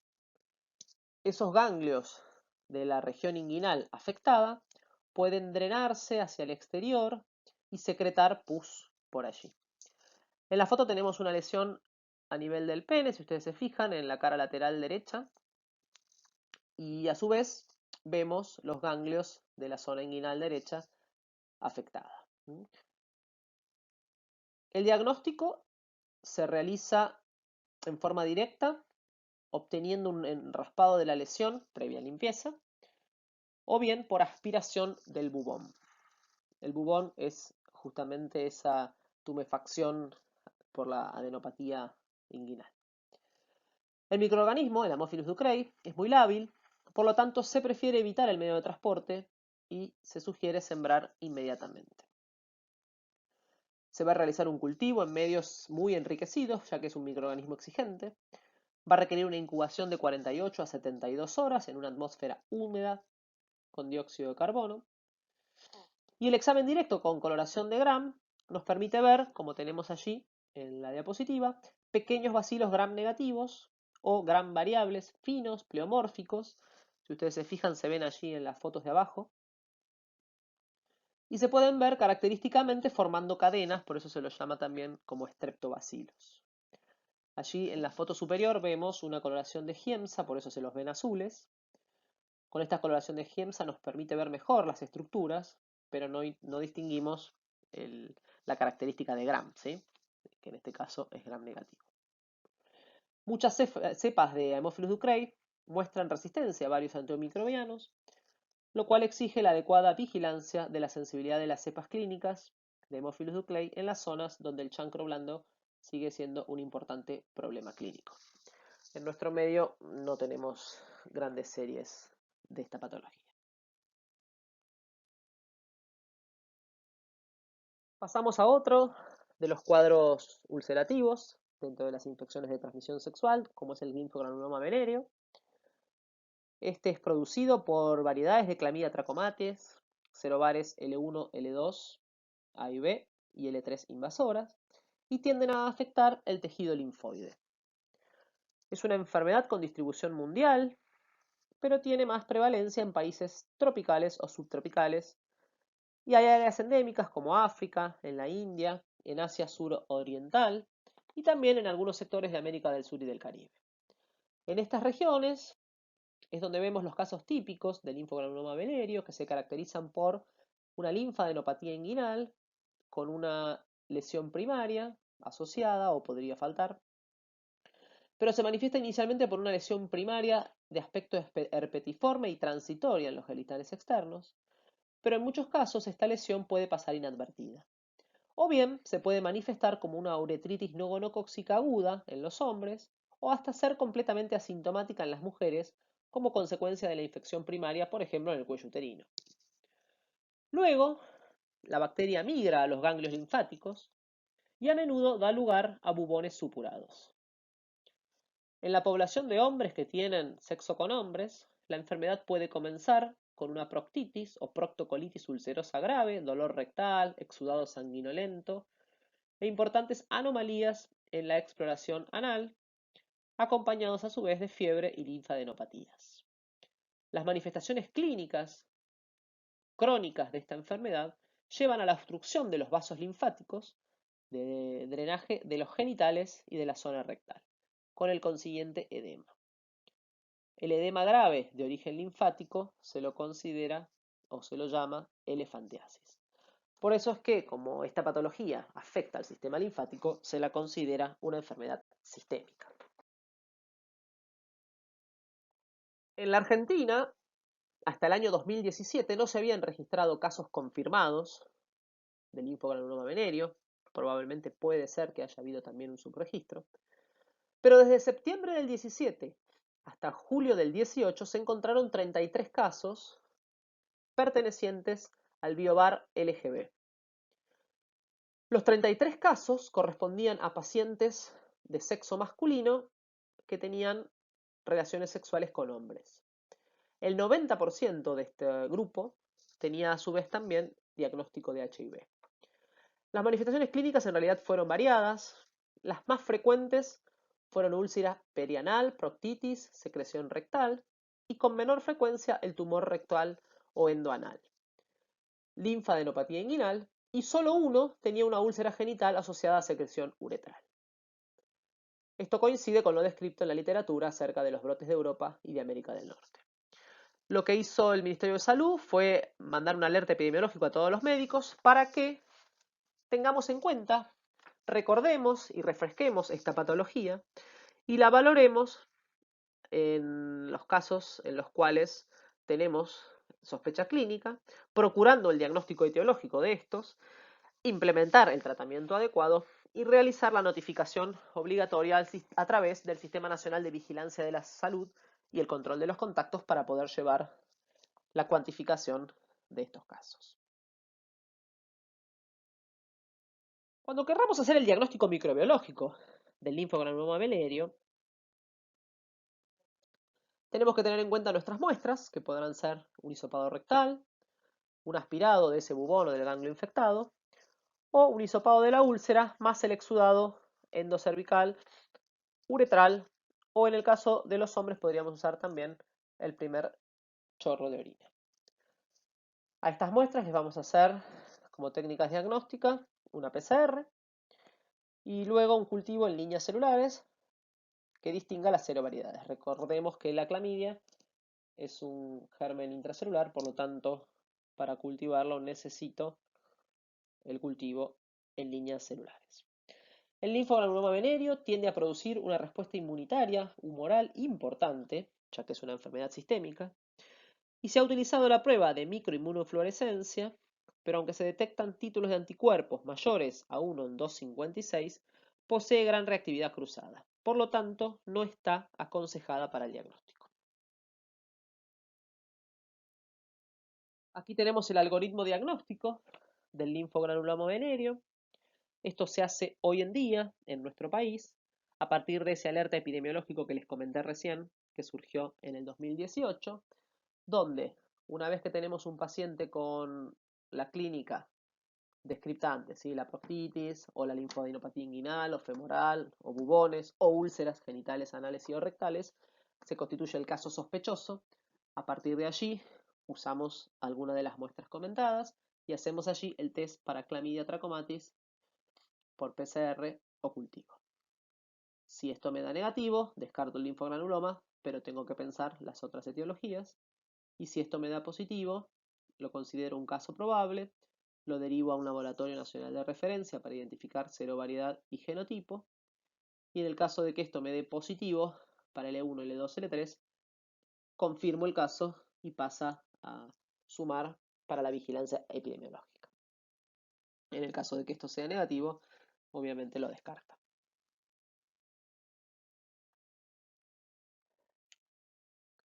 Pasemos entonces ahora al granuloma inguinal. El granuloma inguinal también es una infección de transmisión sexual que se presenta en nuestra clasificación como una patología con presentación ulcerativa. Estas son, digamos, protuberancias carnosas, rojas y pequeñas a nivel genital o perianal. La piel gradualmente se va desgastando y las protuberancias se tornan en nódulos sobreelevados, carnosos, rojos, que generalmente son indoloros, pero sangran fácilmente al raspado o erosión. Esta enfermedad es producida por la Klebsiella granulomatis y cuando hacemos una coloración de Giemsa vemos, como tenemos allí en la diapositiva, un macrófago con todos los bacilos en su interior. Esto es lo que llamamos cuerpos de Donovan. De allí el nombre antiguo de esta patología que se la llamaba donovanosis, ¿sí? Los cuerpos de Donovan son los bacilos encapsulados de la Klebsiella granulomatis, que son bacilos gram negativos, en el citoplasma de los fagocitos mononucleares que obtuvimos de la lesión de nuestro paciente. En Giemsa, lo que obviamente no vemos la característica del gram, pero sí vemos mejor la morfología y la cápsula, ¿sí? La enfermedad se va diseminando lentamente y va destruyendo el tejido genital, produciendo daño tisular, que esto se puede ir extendiendo, ¿sí? En etapas iniciales, a veces no es fácil distinguir el granuloma inguinal del chancroide. En etapas más avanzadas, el granuloma inguinal tiene más un aspecto de una patología oncológica, de un cáncer genital. Y de allí viene la sospecha y muchas veces hay pacientes que hasta han tenido biopsias porque se pensaba en un cáncer peniano o vulvar. Bueno, y si pasamos a la última de nuestras ulcerativas, en este caso salimos de las bacterias y pasamos a los virus, tenemos al herpes simplex. El herpes simplex, sabemos que hay dos tipos, el tipo 1 y tipo 2. Antiguamente el herpes simplex 1 se lo consideraba para lesiones orales y el herpes simplex 2 para las lesiones genitales. Claramente esto hoy no es así y podemos encontrar a uno u otro en diferentes lados. Luego del contacto sexual y por microabrasiones en la piel, el herpes ingresa y luego de una semana de incubación suele generar, como tenemos en la imagen primera, una aparición de múltiples vesículas. Habitualmente la primera infección es muy sintomática, dolorosa, arde, quema. Va a depender de la ubicación de esto. Si esto está ubicado en una zona visible sin mucho roce, esto se puede ver así. Pero, por ejemplo, si lo tuviéramos en la zona vulvar, muchas veces la paciente llega a la consulta como tenemos en la foto de abajo, es decir, las vesículas ya no se ven y sí se ven las úlceras múltiples, que son simplemente estas vesículas destechadas, se han roto, se rompió esa membranita con el líquido que contiene allí. Esto es altamente contagioso. El líquido que contiene estas vesículas tiene muchos viriones en suspensión. El problema que tiene el herpes en su prima infección, dijimos, este cuadro sintomático. Si esto uno no lo tratara, esto también desaparece con restitución ad integrum, pero el microorganismo, el virus, persiste en la raíz nerviosa de la zona afectada y puede, en una segunda instancia, tener reactivaciones. Hay pacientes que tienen reactivaciones asociadas a traumatismos, a sol, a picantes, a estrés. Hay múltiples situaciones que pueden reactivar un herpes. Por lo tanto, es muy importante explicarle al paciente cómo debe manejarse frente a esto. Sobre todo que si uno pretende hacer un tratamiento con antivirales, estos deben ser instaurados de inicio, apenas estamos en el pródromo de esa recidiva. Entonces el entrenamiento del paciente para detectar este momento es muy importante para que acorte el periodo de exposición de estas vesículas. Las vesículas curan en un par de semanas, lo importante justamente es ese entrenamiento para las recidivas y todo el manejo para el cuidado de la gente con la cual convive para que no se contagie, ¿sí? El diagnóstico virológico rápido, directo, sobre las muestras obtenidas del paciente es muy efectivo. Un método muy común es detección de antígenos virales, de células tomadas por raspado, ya sea con bisturí, y fijadas en un portaobjetos, a la cual le podemos realizar una técnica de inmunofluorescencia directa.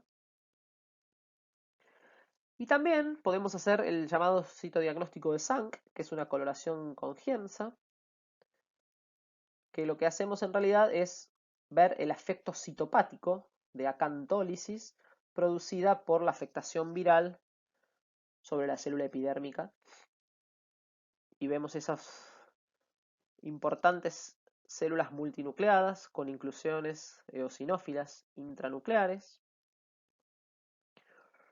como vemos allí en la foto azul. También tenemos como alternativa la detección de ADN viral mediante hibridización in situ. Y en el caso de herpes, la serología no es de utilidad, salvo que estemos sospechando una infección primaria y podamos diferenciar la seroconversión.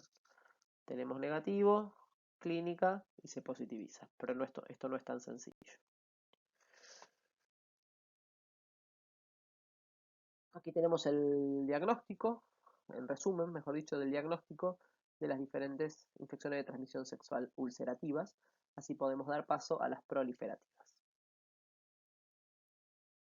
Dentro de las lesiones proliferativas, vamos a tratar de dar un pantallazo en pocos minutos. Tengamos en cuenta que en la ginecología, por ejemplo, el HPV nos lleva a hacer congresos enteros sobre este tema. Vamos a comentar un poco con respecto al HPV o virus papiloma humano, que es una de las infecciones de transmisión sexual más frecuentemente diagnosticadas. En el 80% de los casos es una infección multicéntrica y que tenemos que tener en cuenta que además de la localización anogenital se han descrito lesiones en uretra, vejiga, boca y hasta en el ojo, ¿sí? Los subtipos virales pueden tener diferentes localizaciones concomitantemente, con predilección fundamental por piel y mucosas. La prevalencia en la población adolescente es muy alta. En las mujeres, los condilomas pueden afectar vagina, cuello uterino, pero también vulva, ano, periné y, como dijimos antes, boca o cualquier sector que haya estado en contacto con alguien afectado. La vía de transmisión del HPV es el contacto sexual y la transmisión vertical en el momento del nacimiento, al pasar por el canal de parto. Están descritos también algunos casos de contagio por fomites mediante objetos contaminados, pero siempre hay discusión con estos temas.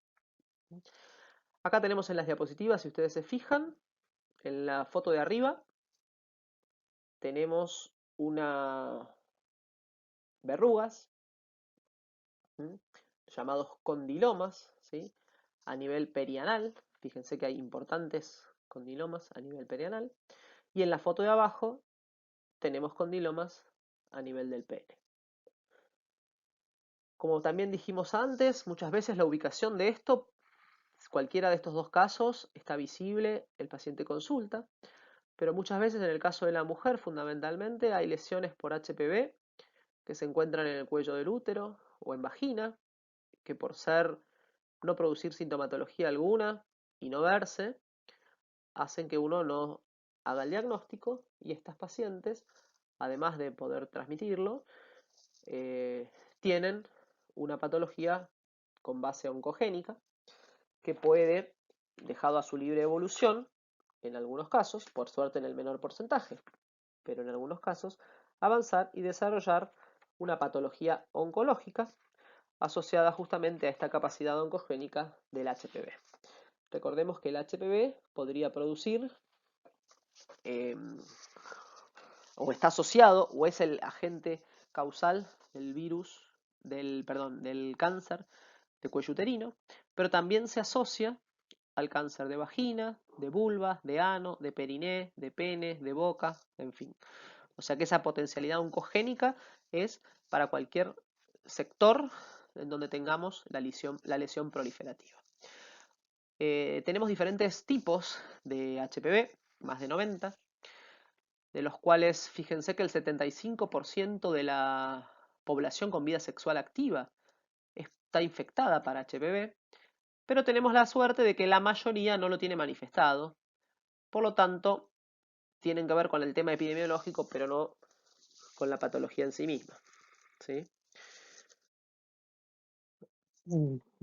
Tenemos descritos fundamentalmente por la potencialidad oncogénica, los HPV de bajo riesgo, 6, 11,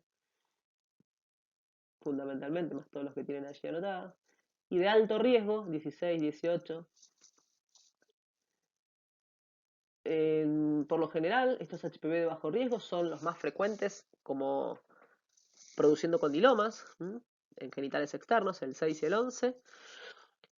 Y tengamos en cuenta que casi el 100% de los casos de cáncer de cuello uterino tienen ADN para HPV.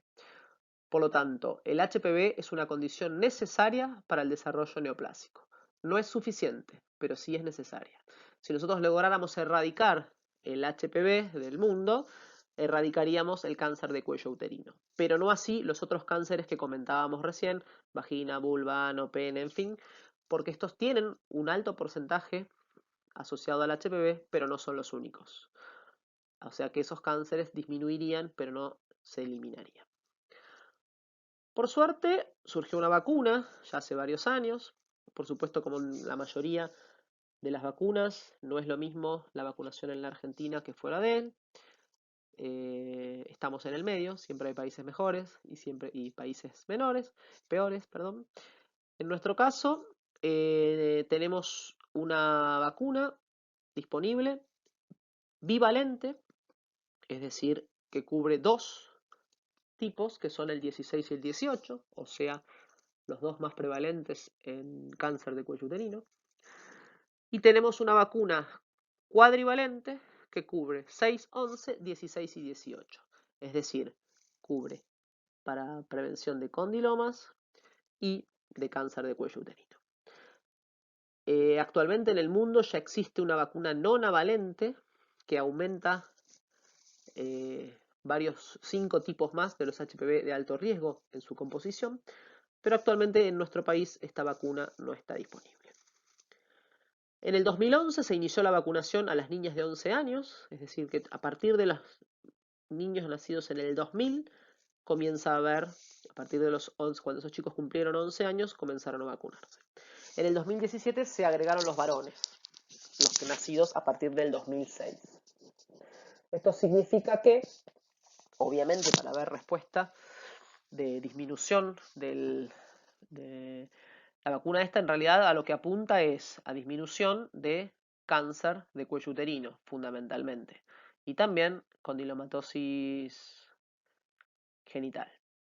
Necesitamos que pasen varios años para tener a toda la población vacunada o a gran parte de ella. Por suerte, al estar incorporada en el calendario nacional de vacunación, esto hace que haya disponibilidad en todo el país, en forma gratuita, a todo el mundo. El esquema fue cambiando, en un principio se hacían 3 dosis, actualmente se vio con 2 dosis separadas por 6 meses es suficiente. Veremos cuando tengamos disponible nuestra vacuna nonavalente si necesitaremos o no revacunarnos, probablemente sí, sobre todo para aumentar la protección contra los HPV que no estaban incluidos en las vacunas anteriores.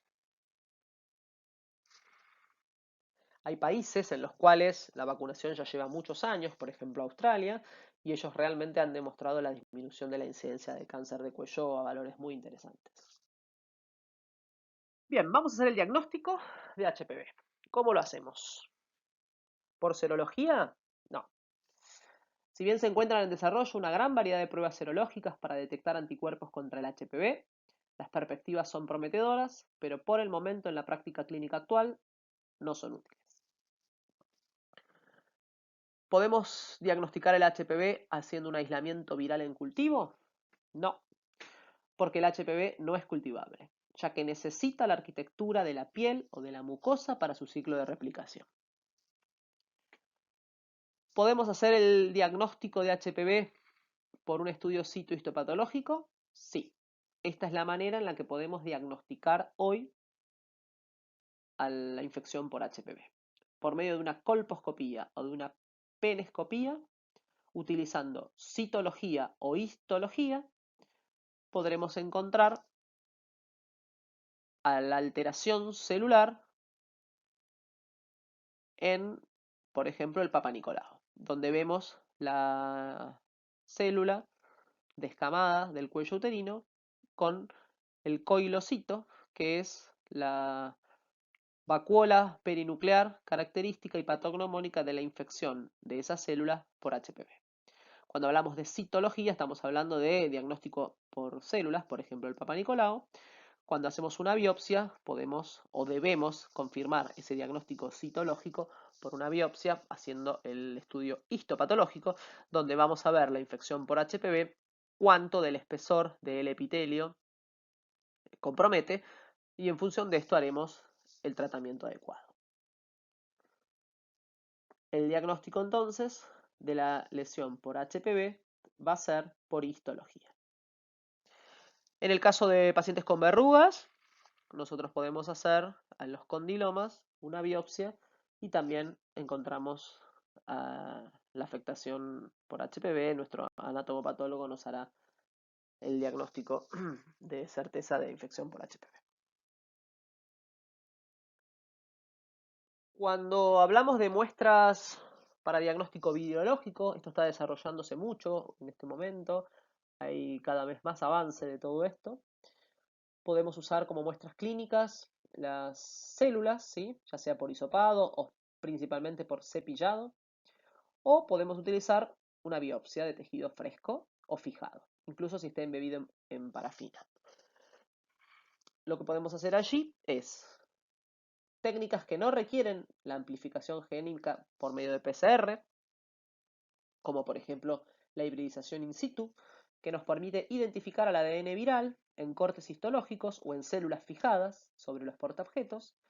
Es una técnica relativamente rápida y accesible a los laboratorios de referencia. Existen equipos comerciales que emplean esta tecnología. El número límite de copias de ADN viral capaz de ser detectado es de 10 a 100 copias por célula y permite observar en forma conjunta la arquitectura del tejido y la morfología celular. De esta manera nos permite correlacionar el diagnóstico citohistológico con la presencia y distribución del ADN viral. Esto nos va a hablar de presencia de virus, no va a tipificar a qué tipo de virus nos estamos refiriendo. Tenemos también la captura de híbridos, que es un método comercial aprobado por la FDA en el 1995. Aquí el ADN extraído de las células o del tejido de la lesión es hibridizado con 2 mezclas de sondas correspondientes a los HPV de bajo riesgo y de alto riesgo. presenta una buena sensibilidad y especificidad mayor del 95%. Es una técnica sencilla y rápida para su realización, pero tiene un costo elevado y exige disponer de un luminómetro y tampoco tipifica como en la anterior. Solo nos va a indicar si el virus que se detecta en la muestra es un virus de alto o de bajo riesgo oncogénico. Es el método más utilizado para la primera identificación, después tendríamos que hacer tipificación por PCR. Cuando hablamos de PCR, acá sí estamos empleando la amplificación génica. El ADN extraído y purificado de la muestra clínica la amplificamos empleando los iniciadores o primers, que son los que nos permiten amplificar el fragmento de un gen L1 del genoma viral. Es posible detectar casi todos de los 40 HPV que nos interesan desde el punto de vista del tracto anogenital en una sola reacción. Presenta mayor sensibilidad, ya que de 10 a 40 copias virales, y tiene una especificidad del 100%. Obviamente, requiere infraestructura, personal entrenado y es caro.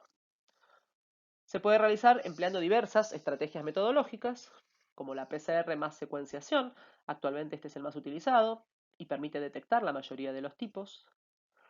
La PCR más restricción enzimática, que permite identificar a los 40 tipos que afectan al tracto anogenital. O la PCR más hibridización en dot plot, que nos permite identificar 37 de los tipos que afectan el tracto anogenital.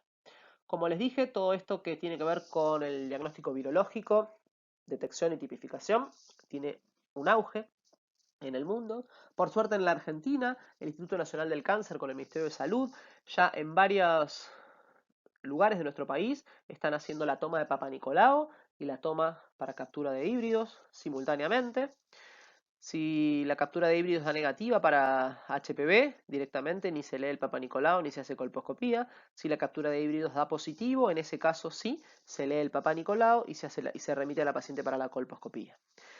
Esto claramente es un avance en lo que tiene que ver con detección de cáncer de cuello de útero, pero nos falta mucho para que esto sea algo universal y poder utilizarlo en todo el ámbito de nuestro país. Hay algunas coberturas privadas que también lo cubren y otras no. Por lo tanto, por el momento sigue siendo el Papa Nicolau y la colposcopía la manera de screening para este tipo de patologías, pero sabemos que pronto habrá buenas noticias al respecto y lamentablemente son siempre los costos, más que los problemas de acceso, los costos que hacen que todo esto sea más complejo, pero probablemente, y siendo optimistas, esto cambie en un futuro no muy lejano. Bueno, y si pasamos a las ITS exudativas, que serían las últimas de nuestra clasificación en nuestro cuadro, tenemos fundamentalmente a la gonorrea y a la uretritis no gonocóxica como los dos ejemplos típicos, ¿sí? Acá tenemos un cuadro donde vemos las diferencias entre una y otra, ¿sí? La gonorrea es la uretritis gonocóxica, producida por la Neisseria gonorrheae, que tiene un periodo de incubación corto, de 2 a 7 días, con un inicio brusco de la sintomatología clínica, la cual es muy frecuente, molesta, acompañada de disuria, con un exudado abundante, purulento, y el diagnóstico lo vamos a hacer con la tinción de Gram, encontrando a nuestros diplococos Gram negativos, y el cultivo en Thayer-Martin, que es el cultivo adecuado para la Neisseria. A diferencia de esta, la uretritis no gonocóxica, producidas por las clamidas trachomatis D y K, el ureaplasma urealítico ni el micoplasma genitalum, es una enfermedad de inicio más lento, de unas 5 semanas, con una clínica gradual, solapada. La disuria puede estar o no, pero si está suele ser leve. El exudado es escaso, mucoide, mucopurulento. Claramente no es un cuadro tan florido como en el caso de la gonocoxia. El diagnóstico lo vamos a hacer con detección de clamidias por inmunofluorescencia directa o ELISA, el ureaplasma por cultivo y el micoplasma genitalium por PCR, como veremos ahora a continuación. Cuando queremos tomar muestra para diagnosticar las uretritis, tenemos que hacerlo de la uretra o del endocervix, ¿sí? En el caso de ser hombre o mujer. En la toma de muestra para cervicitis, es decir, aquella tomada del endocervix, necesitamos colocar un espéculo y tomar del cuello de útero el hisopo en el endocervix. Si lo que queremos buscar es Neisseria gonorrheae, tomamos una muestra del exudado con un hisopo de algodón. Y el mismo se puede transportar en medios de transporte Stuart o Amis a temperatura ambiente. Si lo que queremos es el diagnóstico del ureaplasma, la toma de muestra puede ser un hisopado de uretra o bien se puede recolectar el primer chorro de orina en un frasco estéril. Solo debe recolectar los primeros 10 mililitros de orina, que son los que permiten el lavado de la uretra. Y el paciente tiene que tener por lo menos 3 horas de retención urinaria. Para clamidia trachomatis debemos insertar un hisopo de alginato de calcio o de dacrón 2 centímetros dentro de la uretra o dentro del endocérvix, según si hablamos de hombre o mujer, y debemos rotarlo para recolectar células. Recordemos que la clamidia es un germen intracelular, por lo tanto necesitamos recolectar células epiteliales de esa mucosa. Los vamos a colocar en un medio de transporte para clamidias y se refrigera para cultivo. También vamos a utilizar otro hisopo para detección de antígenos o ADN. Habitualmente, el enzimo inmunoensayo o la PCR para clamidias son los métodos más utilizados. El Ureaplasma urealyticum es un patógeno facultativo, ya que puede ser colonizante habitual de vagina y uretra. Por lo tanto, para diagnóstico necesitamos una semi-cuantificación del cultivo en medios líquidos y vamos a considerar significativo un recuento elevado, mayor a 1000 unidades formadoras de colonia. Va a depender del centro en el que estemos trabajando, los hisopos que vamos a tener preparados. En el hospital donde yo trabajo, por ejemplo, cuando vamos a hacer un cultivo de flujo para búsquedas de cervicitis, ya tenemos en un sobre colocados todos estos hisopos que vamos a necesitar para poder descartar o confirmar alguna de estas patologías o de estos gérmenes que estamos comentando.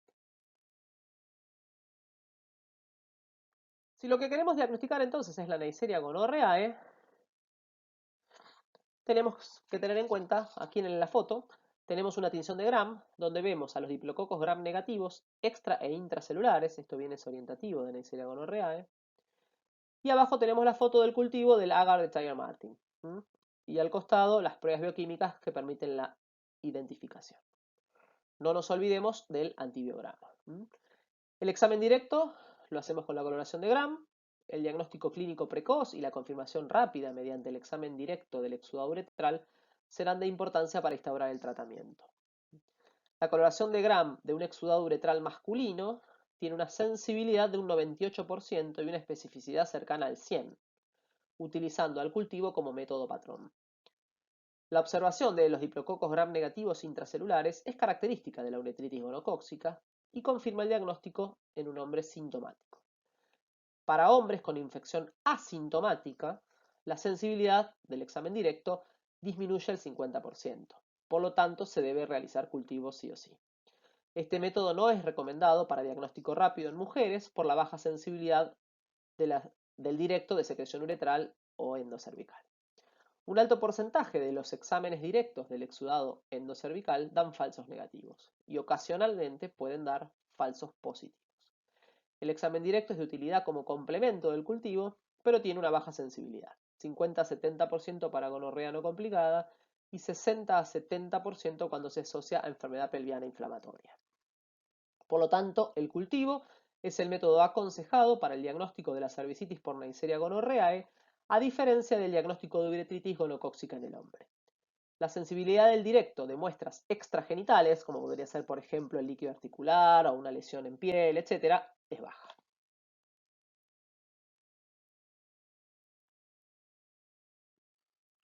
Si hablamos del diagnóstico de clamidia trachomatis D o K, tenemos que tener en cuenta que para el aislamiento e identificación de la clamidia, debemos infectar una monocapa celular para que luego de 48 a 72 horas de incubación podamos realizar tinciones, ya sea inmunofluorescencia directa, GEMSA o LUOL, para poder observar las inclusiones intracitoplasmáticas. Este método necesita de laboratorios especializados para su realización. Allí vemos a la izquierda una foto de GEMSA con las características inclusiones intracitoplasmáticas bien visibles. Esto se utiliza para muestras para los cuales no estén validados los métodos de detección de ADN, como ser el semen, el líquido abdominal, los aspirados nasofaringeos en neonatos, ¿sí? Ya que las PCRs están validadas para muestras genitales, hisopados uretrales o cervicales. Algunos métodos de amplificación aceptan también como muestra de orina la primera micción en hombres, porque tienen una alta sensibilidad. Allí a la derecha vemos en una muestra de cervix una inmunofluorescencia directa, donde utilizamos anticuerpos monoclonales antilipopolisacárido de Chlamydia trachomatis, conjugado al fluorocomo. Es una inmunofluorescencia sensible y específica, pero operador dependiente. Por lo tanto, los métodos de PCR tienen mayor sensibilidad. Si hablamos del Mycoplasma genitalium, este germen no es un germen endógeno, a diferencia del Ureaplasma urealyticum, que ya comentamos que sí podía serlo. El Mycoplasma genitalium se observa del 1 al 3% de los hombres y mujeres sexualmente activos. Se asoció de manera estrecha y uniforme con uretritis neogonocóxica. Hay varios estudios clínicos que indicaron una gran correlación entre el Mycoplasma genitalium y la uretritis neogonocóxica persistente o recurrente, probablemente como consecuencia de la poca eficacia microbiológica del tratamiento con tetraciclinas. Se ha demostrado que la infección por Mycoplasma genitalium predispone a la adquisición del HIV. El diagnóstico de Mycoplasma genitalium se limita a la prueba de PCR, ya que el cultivo resulta extremadamente lento, difícil y poco sensible. La obtención del antibiograma de Mycoplasma genitalium es muy complicada y solo resulta factible en laboratorios de referencia especializados. Por lo tanto, lo que hacemos habitualmente es PCR y punto. Pasemos al primer parásito de nuestra charla, la vaginitis por tricomonas vaginales.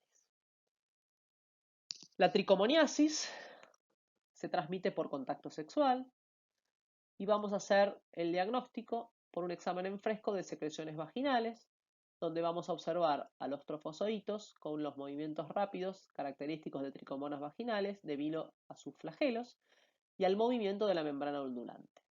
Generalmente el exudado vaginal clínicamente es abundante, amarillo verdoso, con burbujas, tiene cierta fetidez. Si lo vemos al microscopio, este flujo se acompaña de abundantes leucocitos.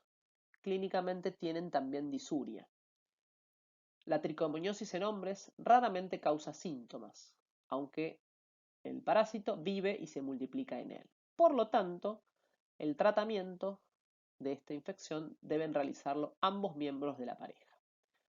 Aquí en la diapositiva vemos, con tinción de Giemsa, las estructuras bien características de la tricomona vaginalis. El tratamiento entonces de paciente y pareja se debe hacer con 2 gramos de metronidazol.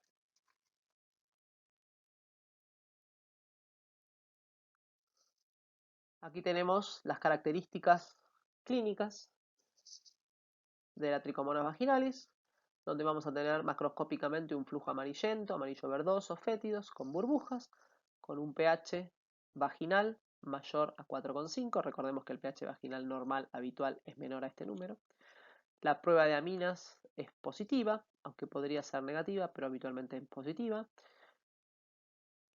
La prueba de aminas es teniendo en un portaobjetos una gota de flujo vaginal, se le tira una gota de hidróxido de potasio. Esto genera un desdoblamiento de las aminas que da un olor característico, el cual hace considerar la prueba como positiva. En la microscopía vemos las tricomonas desplazándose en la muestra y una respuesta inflamatoria habitualmente positiva. La PCR, como dijimos, tiene alta sensibilidad y especificidad, y si hiciéramos cultivo, encontramos al tricomonas vaginales.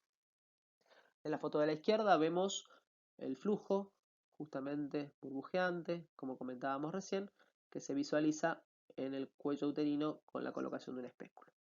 Y en la foto de la derecha tenemos a la tricomona en un examen en fresco de flujo.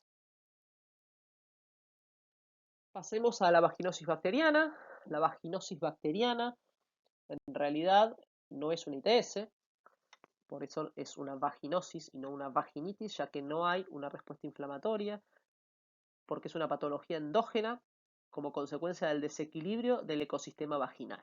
Lo que aquí tenemos es el desplazamiento de los lactobacillus, que son los gérmenes que deberían estar en mayor cantidad en una vagina normal, y esta es desplazada por el complejo GAM, ¿sí? Por la Gardnerella, los anaerobios, Mobiluncus y Mycoplasmas. Esto hace que, una vez desplazada la microbiota habitual y el desarrollo y el establecimiento del complejo GAM, produce un nuevo ambiente en una vagina. Las mujeres embarazadas con vaginosis bacteriana tienen una probabilidad mayor de presentar alguna alteración en su embarazo, ya sea amenaza de partos prematuros, rotura prematura de membranas, corioamnionitis, endometritis. La presencia de vaginosis bacteriana se asocia con el aislamiento de Gardnerella vaginalis en las membranas de la placenta. Se ha demostrado también que la alteración de la microbiota vaginal incrementa el riesgo de adquirir HIV, HPV, gonorrea, clamidia trachomatis y también tricomonas vaginales. El hombre no es una infección que se pueda transmitir porque, como dijimos, es una patología endógena, es un desequilibrio del ecosistema vaginal.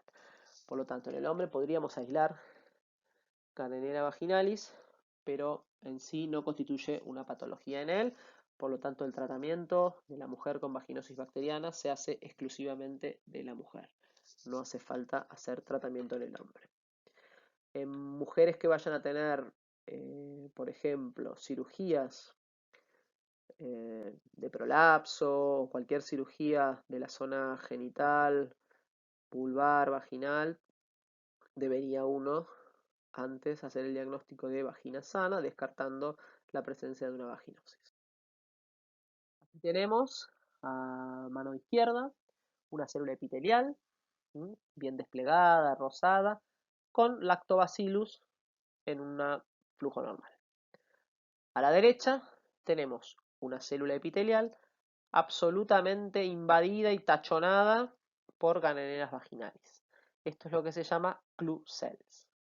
Para hacer el diagnóstico de vaginosis bacteriana tenemos criterios clínicos, hay dos, los criterios de Ansel, o criterios microbiológicos como son los criterios de Nugent, en las cuales se arma un score y en función de la presencia de estos hacemos el diagnóstico de vaginosis. Por ejemplo, en el caso de los criterios clínicos de Amsel, lo que tenemos es un criterio es el flujo homogéneo, grisáceo, como describíamos recién.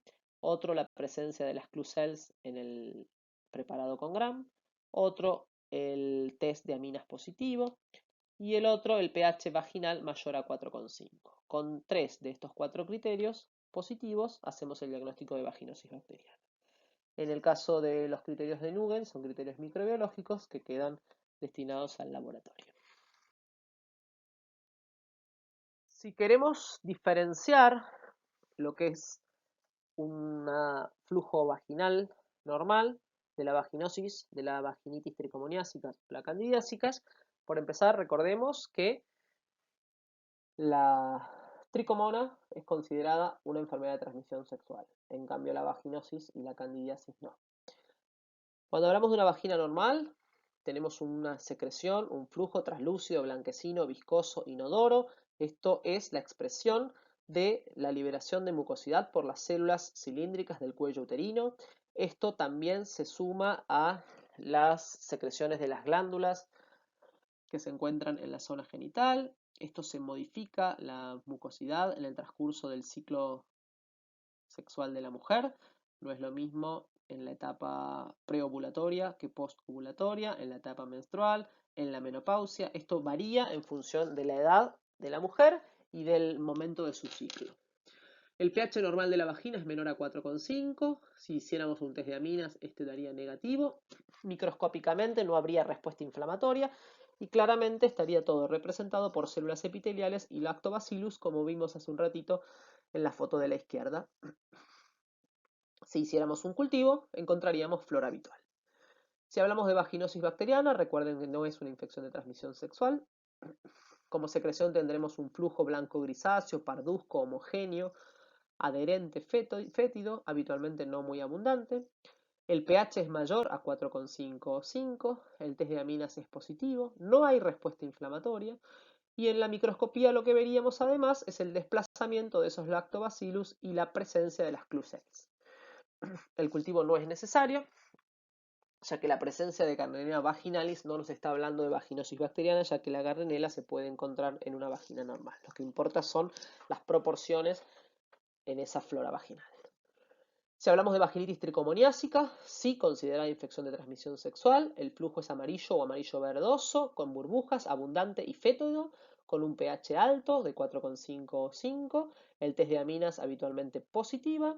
Y en la microscopía encontramos respuesta inflamatoria y la visualización de las tricomonas móviles.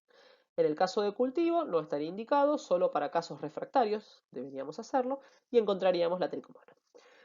Y si hablamos de vaginitis candidiásica, no considerada infección de transmisión sexual, tenemos un flujo blanquecino, espeso, en grumos, muchas veces descrito como leche cortada o ricota, que suele acompañarse de eritema y prurito vulvar, tiene mucha sintomatología vulvar con eritema, coloración claramente rojiza de la vulva y un prurito abundante y habitualmente frecuente.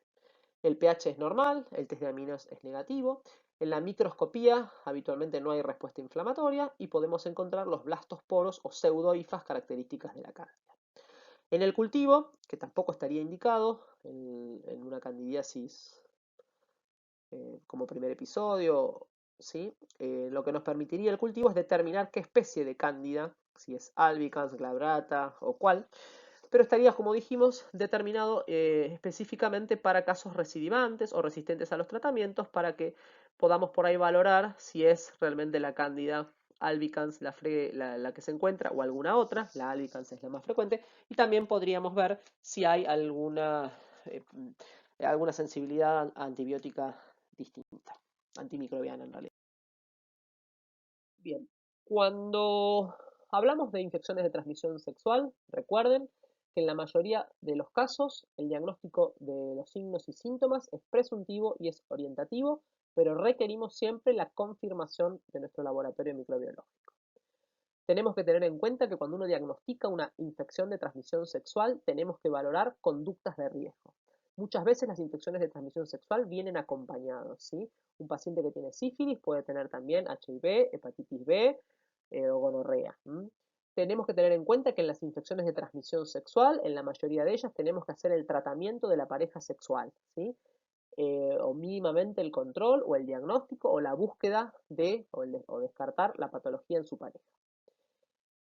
Siempre que tenemos un paciente con infección de transmisión sexual, debemos educar y aprovechar la oportunidad. Muchas veces hay pequeñas cosas que podemos conversar para hacer puntualmente en este tema de temas sexuales. Muchas veces hay gente que no tiene conceptos claros en algunos aspectos y por ahí uno conversando puede evitar que haya nuevas infecciones o riesgos en el futuro.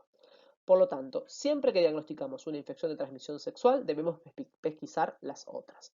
Cuando hablamos de las otras, además, que hoy no fueron comentadas, no podemos olvidar el HIV, la hepatitis B y la hepatitis C. Muchas gracias.